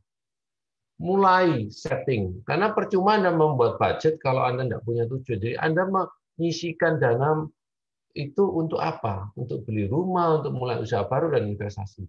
Nah, di dalam semuanya ini harus kembali mulai dasarnya.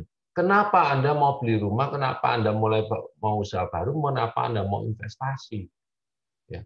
Kalau tujuannya adalah aku pokoknya pengen kaya ya menurut saya kalau saya jadi Tuhan ya saya nggak akan berkati Anda kalau Anda ingin kaya terus kekayaan itu malah menjauhkan Anda dari Tuhan. Ya. Tetapi kalau kerinduan Tuhan, aku mau pakai uang ini, mau bisnisku ini, usaha baruku ini mau tak pakai untuk memuliakan Tuhan, untuk menjadi saluran berkat. Nah, saya percaya Tuhan akan memberkati kita. Ya. Jadi kita mulai tentukan tujuan keuangan kita. Berikutnya yang terakhir baru kita berbicara hal-hal yang sekunder. Ya, hal ini bisa berupa hal-hal yang merupakan keinginan kita, lifestyle kita. Kalau bahasa Inggrisnya itu discretionary ya, sesuatu yang ya kita bisa anukan ya, misalkan mau fashion, gadget, restoran, entertainment, mau vacation boleh. Ya, tapi kita harus lihat nanti persentasenya berapa. Nah, ini saran saya kita membagi menjadi 4 sehingga ketika kita tahu, oh bulan ini atau setiap bulan saya akan punya uang sekian, ini semua saya bagi kemana? Nah, bagi dulu dalam 4 kelompok besar ini. Ya. Memang ada beberapa patokan yang diberikan oleh para ahli keuangan. Dia ngomong sudah dibagi 40 ya persen itu harus ke primer, security 20%, tujuan keuangan 20%, sekundernya 10%, primernya mungkin 40 sampai 50%. Ada yang seperti itu. Tapi kalau saya melihat ya kita minta hikmat dulu deh kepada Tuhan. Ya, kita mulai dulu dari yang esensial dulu, yang primer dulu. Nah, kalau dari primer ini sudah ada lebih, baru kita bicara untuk yang keamanan. Ya, kalau dana daruratnya sudah terpenuhi, ya kita baru berbicara untuk tujuan keuangan. dan baru berbicara untuk yang lifestyle.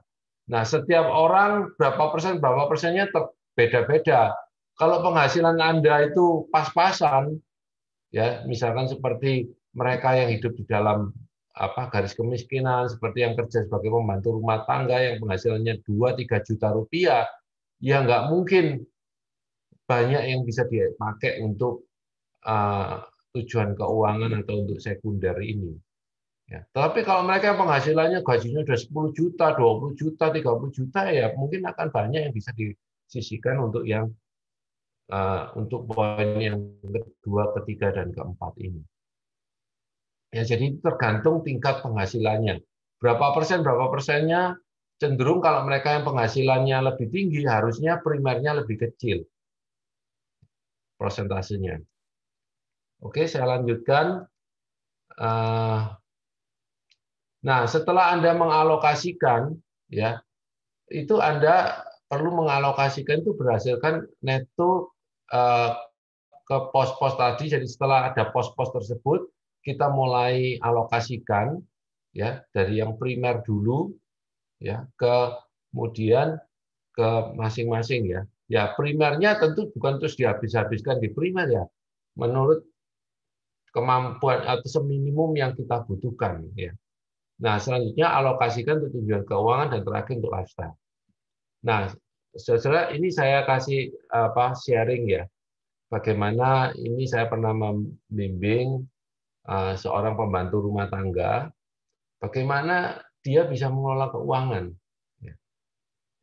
Kasusnya dia memang khusus sebagai pembantu rumah tangga karena tinggal di rumah, ya tentu tidak perlu beli makanan. Makanan kan ikut, ya, beli makanan gratis, nggak perlu perumahan, tetapi dia tetap perlu beli untuk yang lain-lain. Anda percaya enggak bahwa ternyata dia bisa melakukan saving untuk dana darurat, untuk asuransi, bahkan untuk satu tujuan keuangan yang dimana dia mau berikan untuk cucunya. Ya, ibu ini mengatakan dia punya satu tujuan keuangan. Dia ingin pada waktu dia pensiun, dia punya uang 50 juta. Sehingga dia tidak memberati keluarga anak-anaknya. Nah, ini contohnya. Gajinya dia 2,7 juta. Ya, kemudian dibagi-bagi. Pengeluarannya apa? Yang primer, esensial apa? Dia bagi. Untuk baju, dia pikir aku baju tidak perlu sih, baik-baik pakai kaos saja, ya. Dan dia paling anggarkan satu pada waktu hari raya dan Natal. Ya. Dia pikir 180.000 saya cukup. Berarti saya harus saving 30.000. Ya. Yang dia butuhkan lain apa? Oh, aku butuh sabun, odol, kosmetik, dan lain-lain. Dihitung. Oh, satu bulan aku butuh 150.000. Ya. Kemudian dia karena sudah umur, dia merasa perlu kesehatan ini penting. Maka dia beli untuk vitamin, obat-obat darurat, beli untuk jamu, dan lain sebagainya. Dia alokasikan sebulan 100.000. Dia seorang yang percaya Tuhan. Dia alokasikan 270.000, dan dia masih alokasikan 50.000 untuk persembahan. Ya. Kemudian pulsa, dia nggak mau banyak-banyak, dia beli pulsa itu cuma 20.000 sebulan. Dia nggak pakai yang macam-macam. Ini orang yang sangat sederhana, ya. Tapi dia pakai uangnya itu apa? 1 juta, dia punya target setelah 50 bulan dia mau terkumpul 1 juta. Dia punya dana darurat, ya. Dia pikir dia butuh sekitar 2 juta, ya, karena dia ini seorang janda. Ya, dia pikir oke, 2 juta saya kalikan 3, kemudian berarti 6 juta. Nah, dia pikir dia mau penuhi dana darurat ini dalam 12 bulan. Ya, maka 6 juta dibagi 12, maka 500.000. Sehingga setiap bulan dia sisihkan 1,5 juta. Jadi begitu terima gaji 1,5 juta.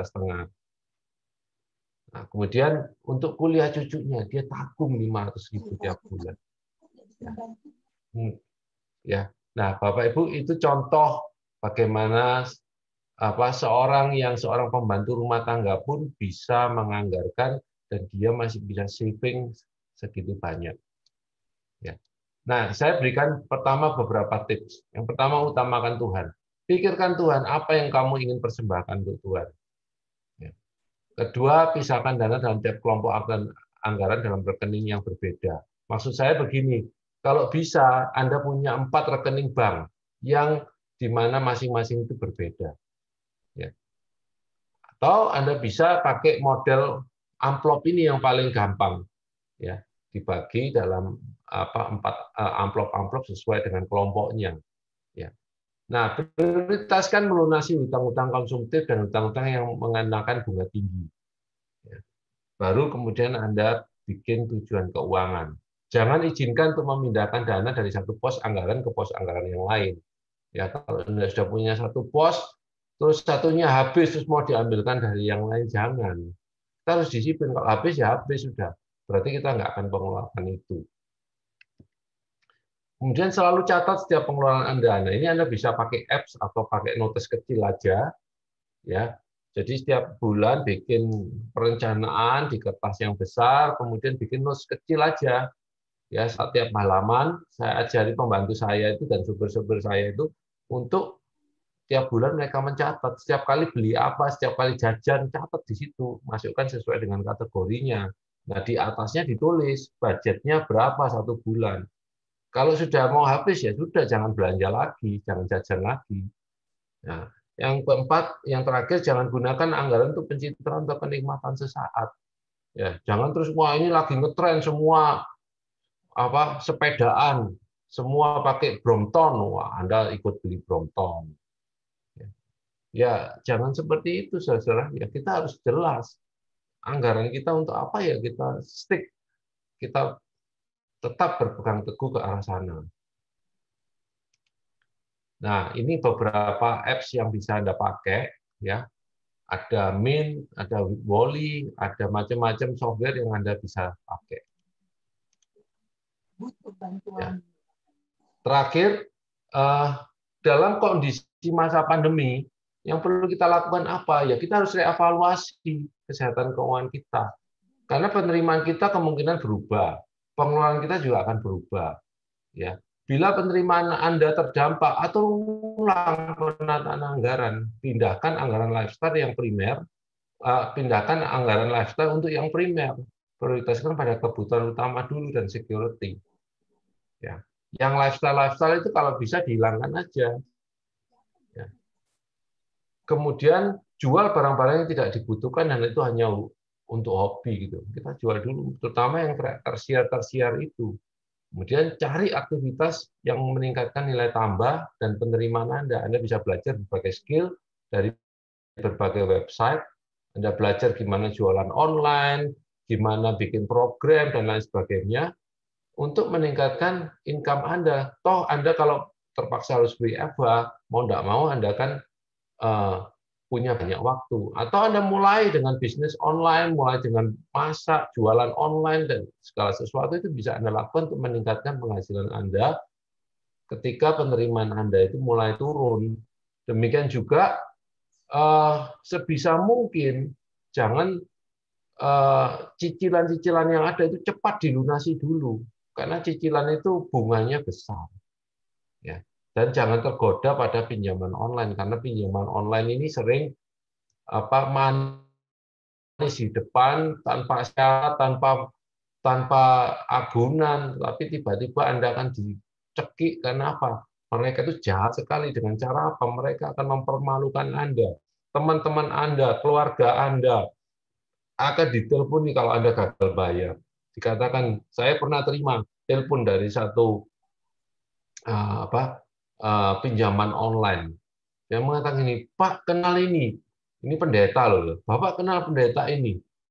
Oh iya saya tahu. Kenapa?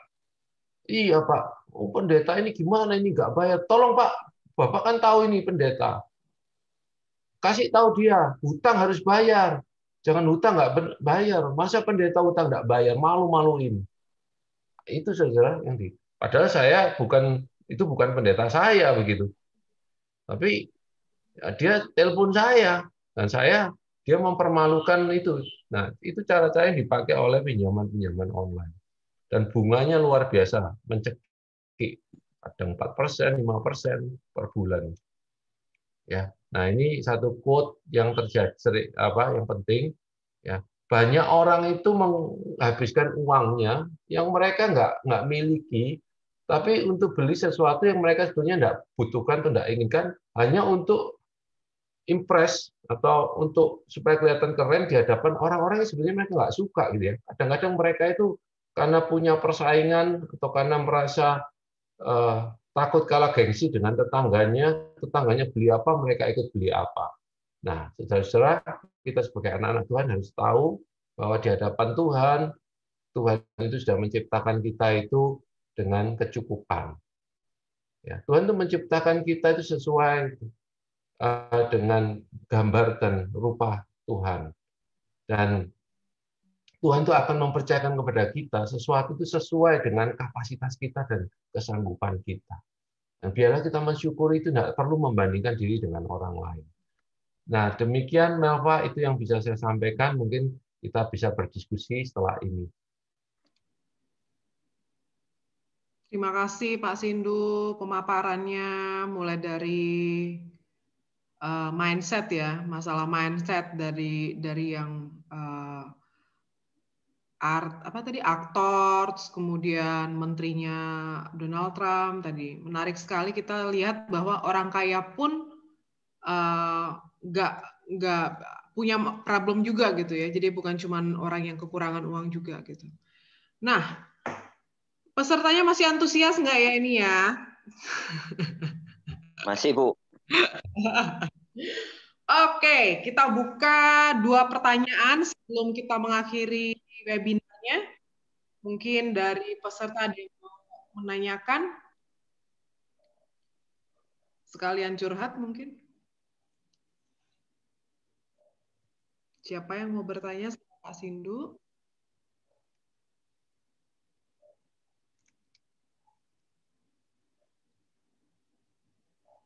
Wah, sunyi senyap ini, Pak. Iya, Pak Sindu, saya mau tanya. Oke. Untuk melakukan apa yang disampaikan Pak Sindu, ini memang tidak gampang, ya. Dalam arti kadang-kadang kita itu membuat program untuk diri kita sendiri itu seringkali gagal.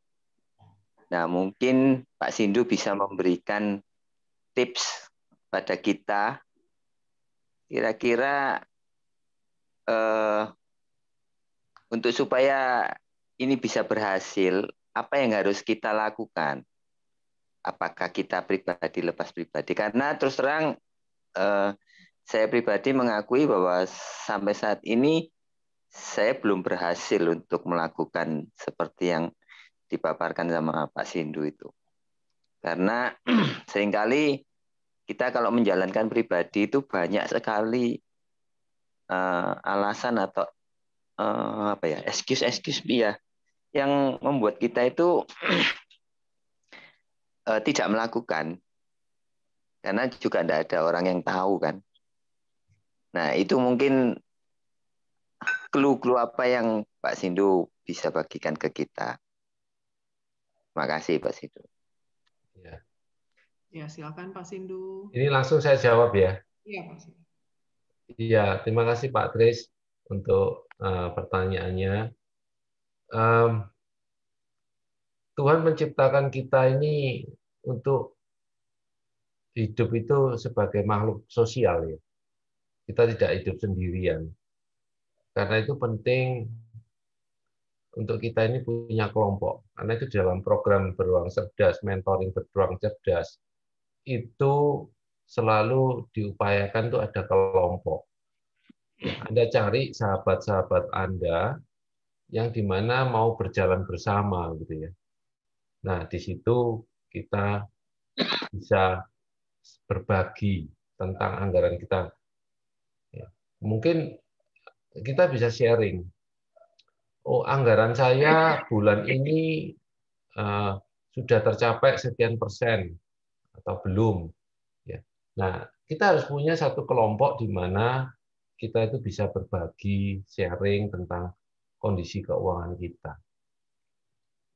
Dalam Beruang Cerdas itu ada kelompok grup yang dibangun, yang dimana masing-masing bisa sharing. Ini loh, saya rencana nggak perlu di-sharingkan uangnya, tapi kalau Anda bisa saling percaya, ya bisa sharing nilainya. Tetapi cukup bisa disebutkan persentasenya. Ini saya dari penghasilan saya 100%, saya bagikan pengeluaran-pengeluarannya, saya tata sedemikian rupa. Untuk yang primer itu sekian persen, untuk misalkan untuk grocery, untuk makanan, sekian persen untuk utility, untuk listrik dan lain sebagainya. Anda sebutkan persentasenya aja, nggak perlu uangnya. Kalau Anda belum bisa terbuka sama rekan Anda, ya kalau Anda bisa terbuka, ya lakukan, nggak apa-apa. Dan ada baiknya kalau prosesnya ini dilakukan bersama pasangan hidup kita, ya, dengan suami atau istri kita, karena di mana masing-masing bisa saling mengingatkan. Misalkan nanti mamanya kalau mau beli kosmetik atau mau beli baju, papanya bisa mengingatkan, ini budget kita sudah mau habis loh, Mah. Ya, begitu. Kalau papanya mau ngajak ke kafe, wah budget lifestyle kita sudah mau habis loh, Pak. Nah, bisa saling mengingatkan itu. Atau kita bisa sharing ke teman-teman janjian, budget saya sudah berapa persen nih terpakai. Ya. Nah, kalau Anda pakai software apps atau punya catatan itu kan bisa kelihatan nih. Anda budgetkan misalkan untuk ke makan di restoran. Misalkan Anda budgetkan sebesar 200.000 sebulan. Nah, kalau Anda sudah pakai itu, nanti berikutnya tiba-tiba kepingin, ya harus diingetin. Ya. Atau di dalam komunitas itu bisa saling sharing. Nah, nanti teman-teman yang lain bisa ngingetin, kamu budgetmu sudah kepakai 90% loh. Ayo, jangan beli-beli lagi. Jangan makan-makan di restoran, jangan ngopi-ngopi lagi di kafe, kan begitu. Nah, itu salah satu tips untuk kita bisa membuat anggaran kita itu menjadi satu yang terrealisasi dengan baik, gitu ya. Tapi satu hal yang juga penting dalam proses membuat anggaran itu adalah kita harus juga realistik, ya. Dan ada hal-hal yang dimana kita berikan target-target di mana kalau misalkan kita berhasil, itu kita memberikan semangat lah untuk diri kita. Misalkan kita berjanjian sama pasangan kita, yuk kita juga anggarkan ada satu anggaran hadiah yang dimana kita menghadiahi diri kita untuk misalkan mau setelah berhasil mengelola anggaran ini dengan baik, kita kalau berhasil memenuhi, maka ya misalkan kita boleh berlibur, nginep di hotel, atau beli apa, makan di restoran atau apa. Nah, itu yang bisa dilakukan untuk menyemangati, ya. Jadi akan baik kalau bisa dilakukan bersama dengan pasangan kita atau melibatkan anak kita juga boleh, gitu ya. Atau orang tua kita, siapapun kita libatkan, gitu ya. Karena mereka akan membantu untuk mengingatkan kita dalam mengelola keuangan kita. Di gereja kami pernah menolong seorang teman dalam kelompok komunitas kami, kan di Blackburn itu ada kelompok family care group, ya. Nah, dulu itu salah satu anggota kami itu sempat terjerat utang kartu kredit juga, utangnya sampai ratusan juta, ya. Nah, kita ngasih tahu dia, kita coba bicara dengan dia, kita cari tahu dulu akar permasalahannya apa. Oh, ternyata akar permasalahan antara suami istri ini, kalau si istri itu sering terjadi kalau keluarganya butuh uang, itu dia gesek kartu kredit. Nah, uangnya dipakai untuk bantu keluarganya dia, ya, tanpa suaminya tahu dan suaminya kaget tiba-tiba kartu kreditnya itu kok utangnya sampai besar, kemudian dikejar-kejar oleh debt collector. Nah, kemudian kita mulai bantu. Oke, kita tata aja deh sekarang semua kartu kredit ditutup dulu, diselesaikan, ya. Kita minta penjadwalan utang, pembayaran, dikatakan tidak mampu untuk bayar, ya. Saya tidak ceritakan teknisnya di sini, tapi kemudian prinsipnya adalah kita membantu dia menata tadi seperti tadi, buat pos-pos anggaran. Oke, kamu dapat berapa, si suami dapat berapa, si istri berapa, mulai anggarannya. Kemudian dia diminta sharing, 1 bulan berhasil enggak untuk dia memenuhi itu. Ya, setiap bulan uangnya pertama dipakai dulu untuk menyelesaikan hutang, cicilan hutangnya dikumpulkan dulu. Nah, ada teman nih yang bantu. Jadi uangnya dititipkan ke teman itu yang untuk bantu untuk cicilan dulu. Nah, yang lain untuk kehidupan sehari-hari ya mereka atur sendiri. Diawali dengan mulai bisa ada kelebihan untuk cicilan cuma sekitar 200-300 ribu.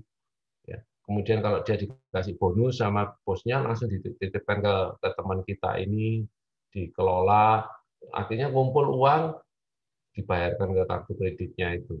Dan puji syukur sekarang sudah bebas dari hutang itu.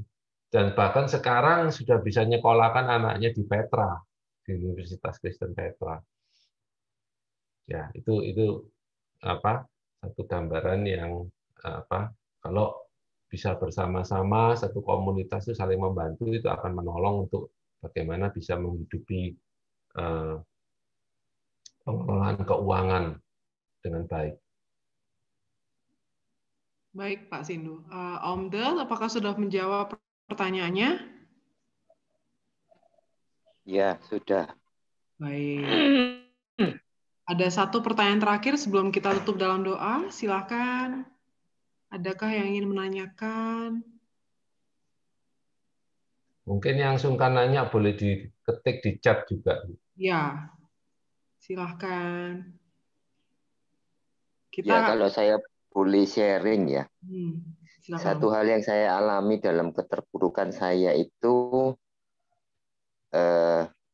tidak mengertinya atau salahnya mindset yang disampaikan Pak Sindu yang pertama. Pada saat saya merasa bahwa apa yang saya miliki itu adalah milik saya,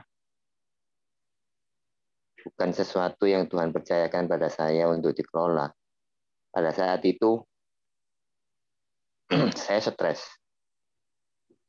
Saya bahkan banyak melakukan kesalahan-kesalahan yang tambah lama tambah dalam. Ya, mungkin Pak Sindu juga tahu, saya pernah dalam komunitas itu.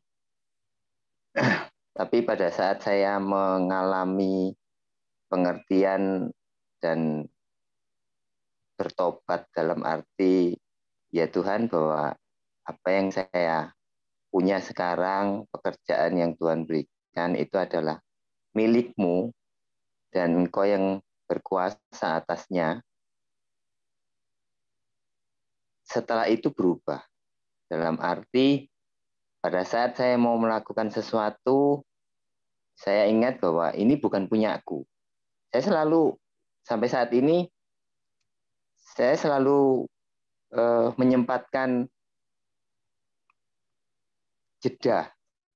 Ya, jeda dalam arti misalnya ada sesuatu, saya ngambil waktu beberapa menit, saya selalu bertanya, Tuhan, apa yang harus aku lakukan? Nah, di situ saya mulai mengalami pemulihan. Saya mengalami pemulihan itu mulai 2018, ya 2018 awal, akhir ya, 2018 akhir sampai hari ini saya mengalami, ya kembali lagi kita harus bertobat ya. Itu yang saya alami. Mungkin saya kan sudah lama enggak masuk di dalam komunitas regolan lagi ya. Jadi mungkin itu Pak Sindu yang setelah mengalami perubahan mindset itu apa yang saya lakukan dan kerjakan, pekerjaan saya mulai dipulihkan. Itu aja yang bisa saya bagikan. Terima kasih Om De sharingnya. Baik, Pak Sindu mungkin ada yang mau disampaikan lagi, yang disimpulkan barangkali? Iya. Kalau dari saya yang terpenting adalah tadi mindset keuangan itu perlu kita sadari bahwa harta kita, hidup kita itu adalah milik Tuhan dan Tuhan ingin memberkati kita kok. Ya. Tetapi Tuhan juga ingin kita itu dipakai Dia untuk jadi saluran berkat. Ya, berapapun yang Tuhan percayakan pada kita itu pasti Tuhan itu tahu kok. Tuhan memberikan sesuai dengan kesanggupan kita. Nah, prinsip itu yang harus kita pegang dulu. Ya.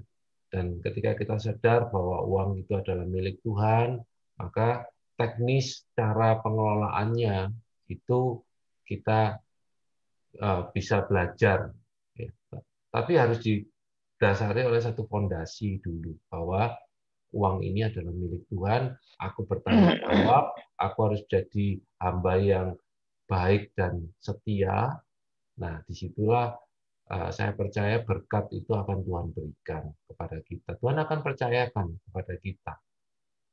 Nah, itu aja. Sedangkan untuk teman-teman kalau mau belajar teknisnya lebih baik, saya sarankan membentuk kelompok kecil, membentuk komunitas untuk bagaimana belajar mengelola keuangan dengan lebih baik. Ada tersedia apps untuk menolong kita, ya. Dan Pak T. Sutrisno saya rasa bisa mengembangkan itu di GKI Wiyung dengan membentuk kelompok-kelompok kecil yang mau belajar bersama untuk bagaimana keluar dari jeratan hutang dan bagaimana bisa menjadi saluran berkat dalam hal keuangan untuk orang lain. Ya, dari saya itu aja. Dan kalau memang dibutuhkan untuk workshop dan lain-lain, mungkin bisa melalui Pak T dan saya bisa nanti membantu memberikan support pelaksanaan workshopnya. Karena belajar tentang pengelolaan keuangan ini aspeknya banyak, bukan hanya tentang budgeting, tetapi masih ada lagi misalkan tentang pemahaman tentang investasi, pemahaman tentang asuransi, pemahaman tentang inflasi. Nah, itu aspek-aspeknya masih banyak. Nah, kita bisa belajar lagi mengenai hal-hal tersebut. Ya, demikian dari saya, Melva, dan kiranya apa yang saya sampaikan boleh jadi berkat buat teman-teman di GKI Wiyung. Sindu, terima kasih. Saya melihat Pak Sindu itu seperti kayak termasuk ponaan. Saya kok miripnya, tapi orang Malang ini masalahnya. Bagi saya gini, kalau saya boleh tambah sedikit, ketika bekerja jangan berpikir aku mau kaya, aku mau jadi istri kaya. Ketika tidak berpikir, itu pengalaman saya loh ya.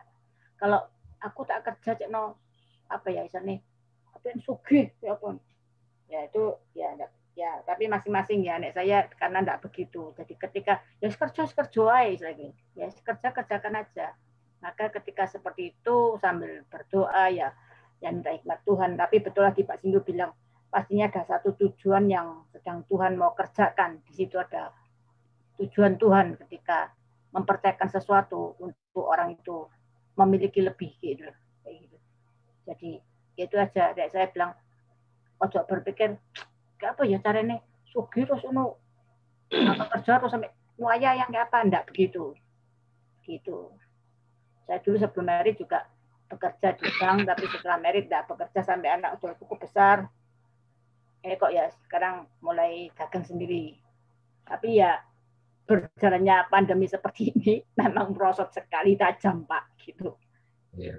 Itu aja pemasukannya menurut sekali. Tapi di tahun 2020, meskipun begitu, tapi Tuhan juga kirim, nek dihitung-hitung, ya, wow, begitu loh maksudnya. Termasuk, ini pandemi, tapi begitu. Tuhan sediakan ada penghasilan yang bagus lah gitu. Nah, dihitung globalnya setahun itu, kayak gitu. Tapi memang Januari seperti ini dan Februari juga ini istilahnya, waduh, sangat menurun sekali, Pak. Apalagi ada saingan gitu. Saya di bidang bunga soalnya. Ya. Oke. Terima kasih. Terima kasih Bu Elizabeth. Kita akan tutup acaranya. Pak Dani bisa bantu untuk doa. Ya, baik. Terima kasih Pak Sindu sudah bersama-sama dengan si dewasa muda. Biarlah kami semua boleh makin dewasa meskipun masih muda. Ya. Jadi ini masih masa pertumbuhan. Terima kasih sudah berkarya membantu kami semua. Dan mari Bapak Ibu kita tutup di dalam doa. Bapa kami di surga, terima kasih atas anugerah Tuhan yang boleh tetap menopang keberadaan kami, bahkan memimpin kehidupan setiap kami melalui bagaimana kami harus mengatur, mengelola apa yang Tuhan percayakan melalui harta kami. Terima kasih Tuhan begitu banyak memberikan kepercayaan bagi kami. Dan hari ini kami bersyukur kami boleh belajar bersama, kami boleh berdiskusi, bahkan kami boleh dituntun oleh hamba-Mu Pak Sandi, Pak Sindu, untuk kami boleh bersama-sama mengatur, mengelola apa yang Tuhan sudah percayakan ini. Tuhan, kami bersehati berdoa kiranya anugerah-Mu yang juga tetap menyertai Pak Sindu di dalam segala karya pelayanan, karya kerja dengan pekerjaan yang Tuhan boleh percayakan, dengan staf karyawan yang boleh Tuhan anugerahkan baginya. Tuhanlah yang boleh tetap memimpin hamba-Mu dengan hikmat, dengan anugerah Tuhan, biarlah apa yang dilakukannya boleh tetap memuliakan nama Tuhan. Dan kami pun yang hari ini belajar, biarlah kami tidak berhenti saat ini, tatkala kami boleh memahami dan mengerti saja, tapi mohon anugerah Tuhan untuk kami boleh taat, boleh melakukan, boleh belajar melangkah setapak demi setapak melalui komunitas yang ada. Terima kasih ya Tuhan, Engkau yang tetap memberkati setiap kami yang boleh hadir di dalam segala pekerjaan, pergumulan, keuangan kami, bahkan di masa pandemi ini bagaimana kami harus tetap menjalani kehidupan ini, Tuhan mampukan dan beri hikmat. Terima kasih ya Bapa. Kami akan berpisah dalam ruangan Zoom dan kami akan beristirahat. Kiranya Tuhan yang memberkati istirahat kami malam hari ini, sehingga esok pagi kami boleh menikmati ibadah dan bersama-sama kami boleh tetap memuliakan nama Tuhan. Terpujilah nama Tuhan, ini syukur doa kami di dalam nama Tuhan kami, Yesus Kristus. Amin. Amin. Ya, terima kasih. Terima kasih. Ya. Terima kasih Pak Sindu. Terima kasih Pak Dani. Ya, sebelum berakhir kita akan berfoto dulu. Bolehkah menyalakan video? Terima kasih ya yang sudah stay sampai akhir ya. Terima kasih Kak Melva. Iya Kak Melva. Pak Sindu. Ya, sama-sama. Semoga setelah ini kita punya komunitas ya. Ya Pak Sindu ya. Oh ya. Iya. Nanti ada tahap advance nanti ini ya untuk ngatur nih gimana caranya ya. Kalau Bapak Ibu yang lagi bersemangat nih ya belajar memanage boleh ya, boleh berdiskusi, boleh mendaftar ke Kak Melva, ke Pak T begitu ya. Untuk kita bisa mengelola kehidupan ini dengan baik. Kita akan berfoto bersama Bapak Ibu. Pak Oksta dan Bu Nurani apakah ada di ruangan atau Bu Nuri masih bisa menayangkan video? Nggak bisa? Saya masih di jalan, Pak Denny. Oh, masih di jalan. Oke, baik. Matikan video. Ya, nggak apa-apa. Oke, kita berfoto Bapak Ibu ya. Kita berfoto. Nah, simbol kami begini Pak Sindu ya. Begini Pak. Nah, iya. Apa artinya ini W Pak? Wiyung Pak ceritanya. Iya, kita berfoto ya. Mungkin boleh recordingnya di post dulu. Nah. Masih Sindu, Pak Doni. Ya, saya Terima pamit dulu kasih, ya. tetap Terima semangat, kasih. Tuhan berkati. Terima kasih Mas Sindu. Ya, terima kasih semua. Terima kasih semuanya. Semuanya. Tuhan berkati. Ya, Terima kasih Pak Sindu, terima kasih. terima kasih semuanya.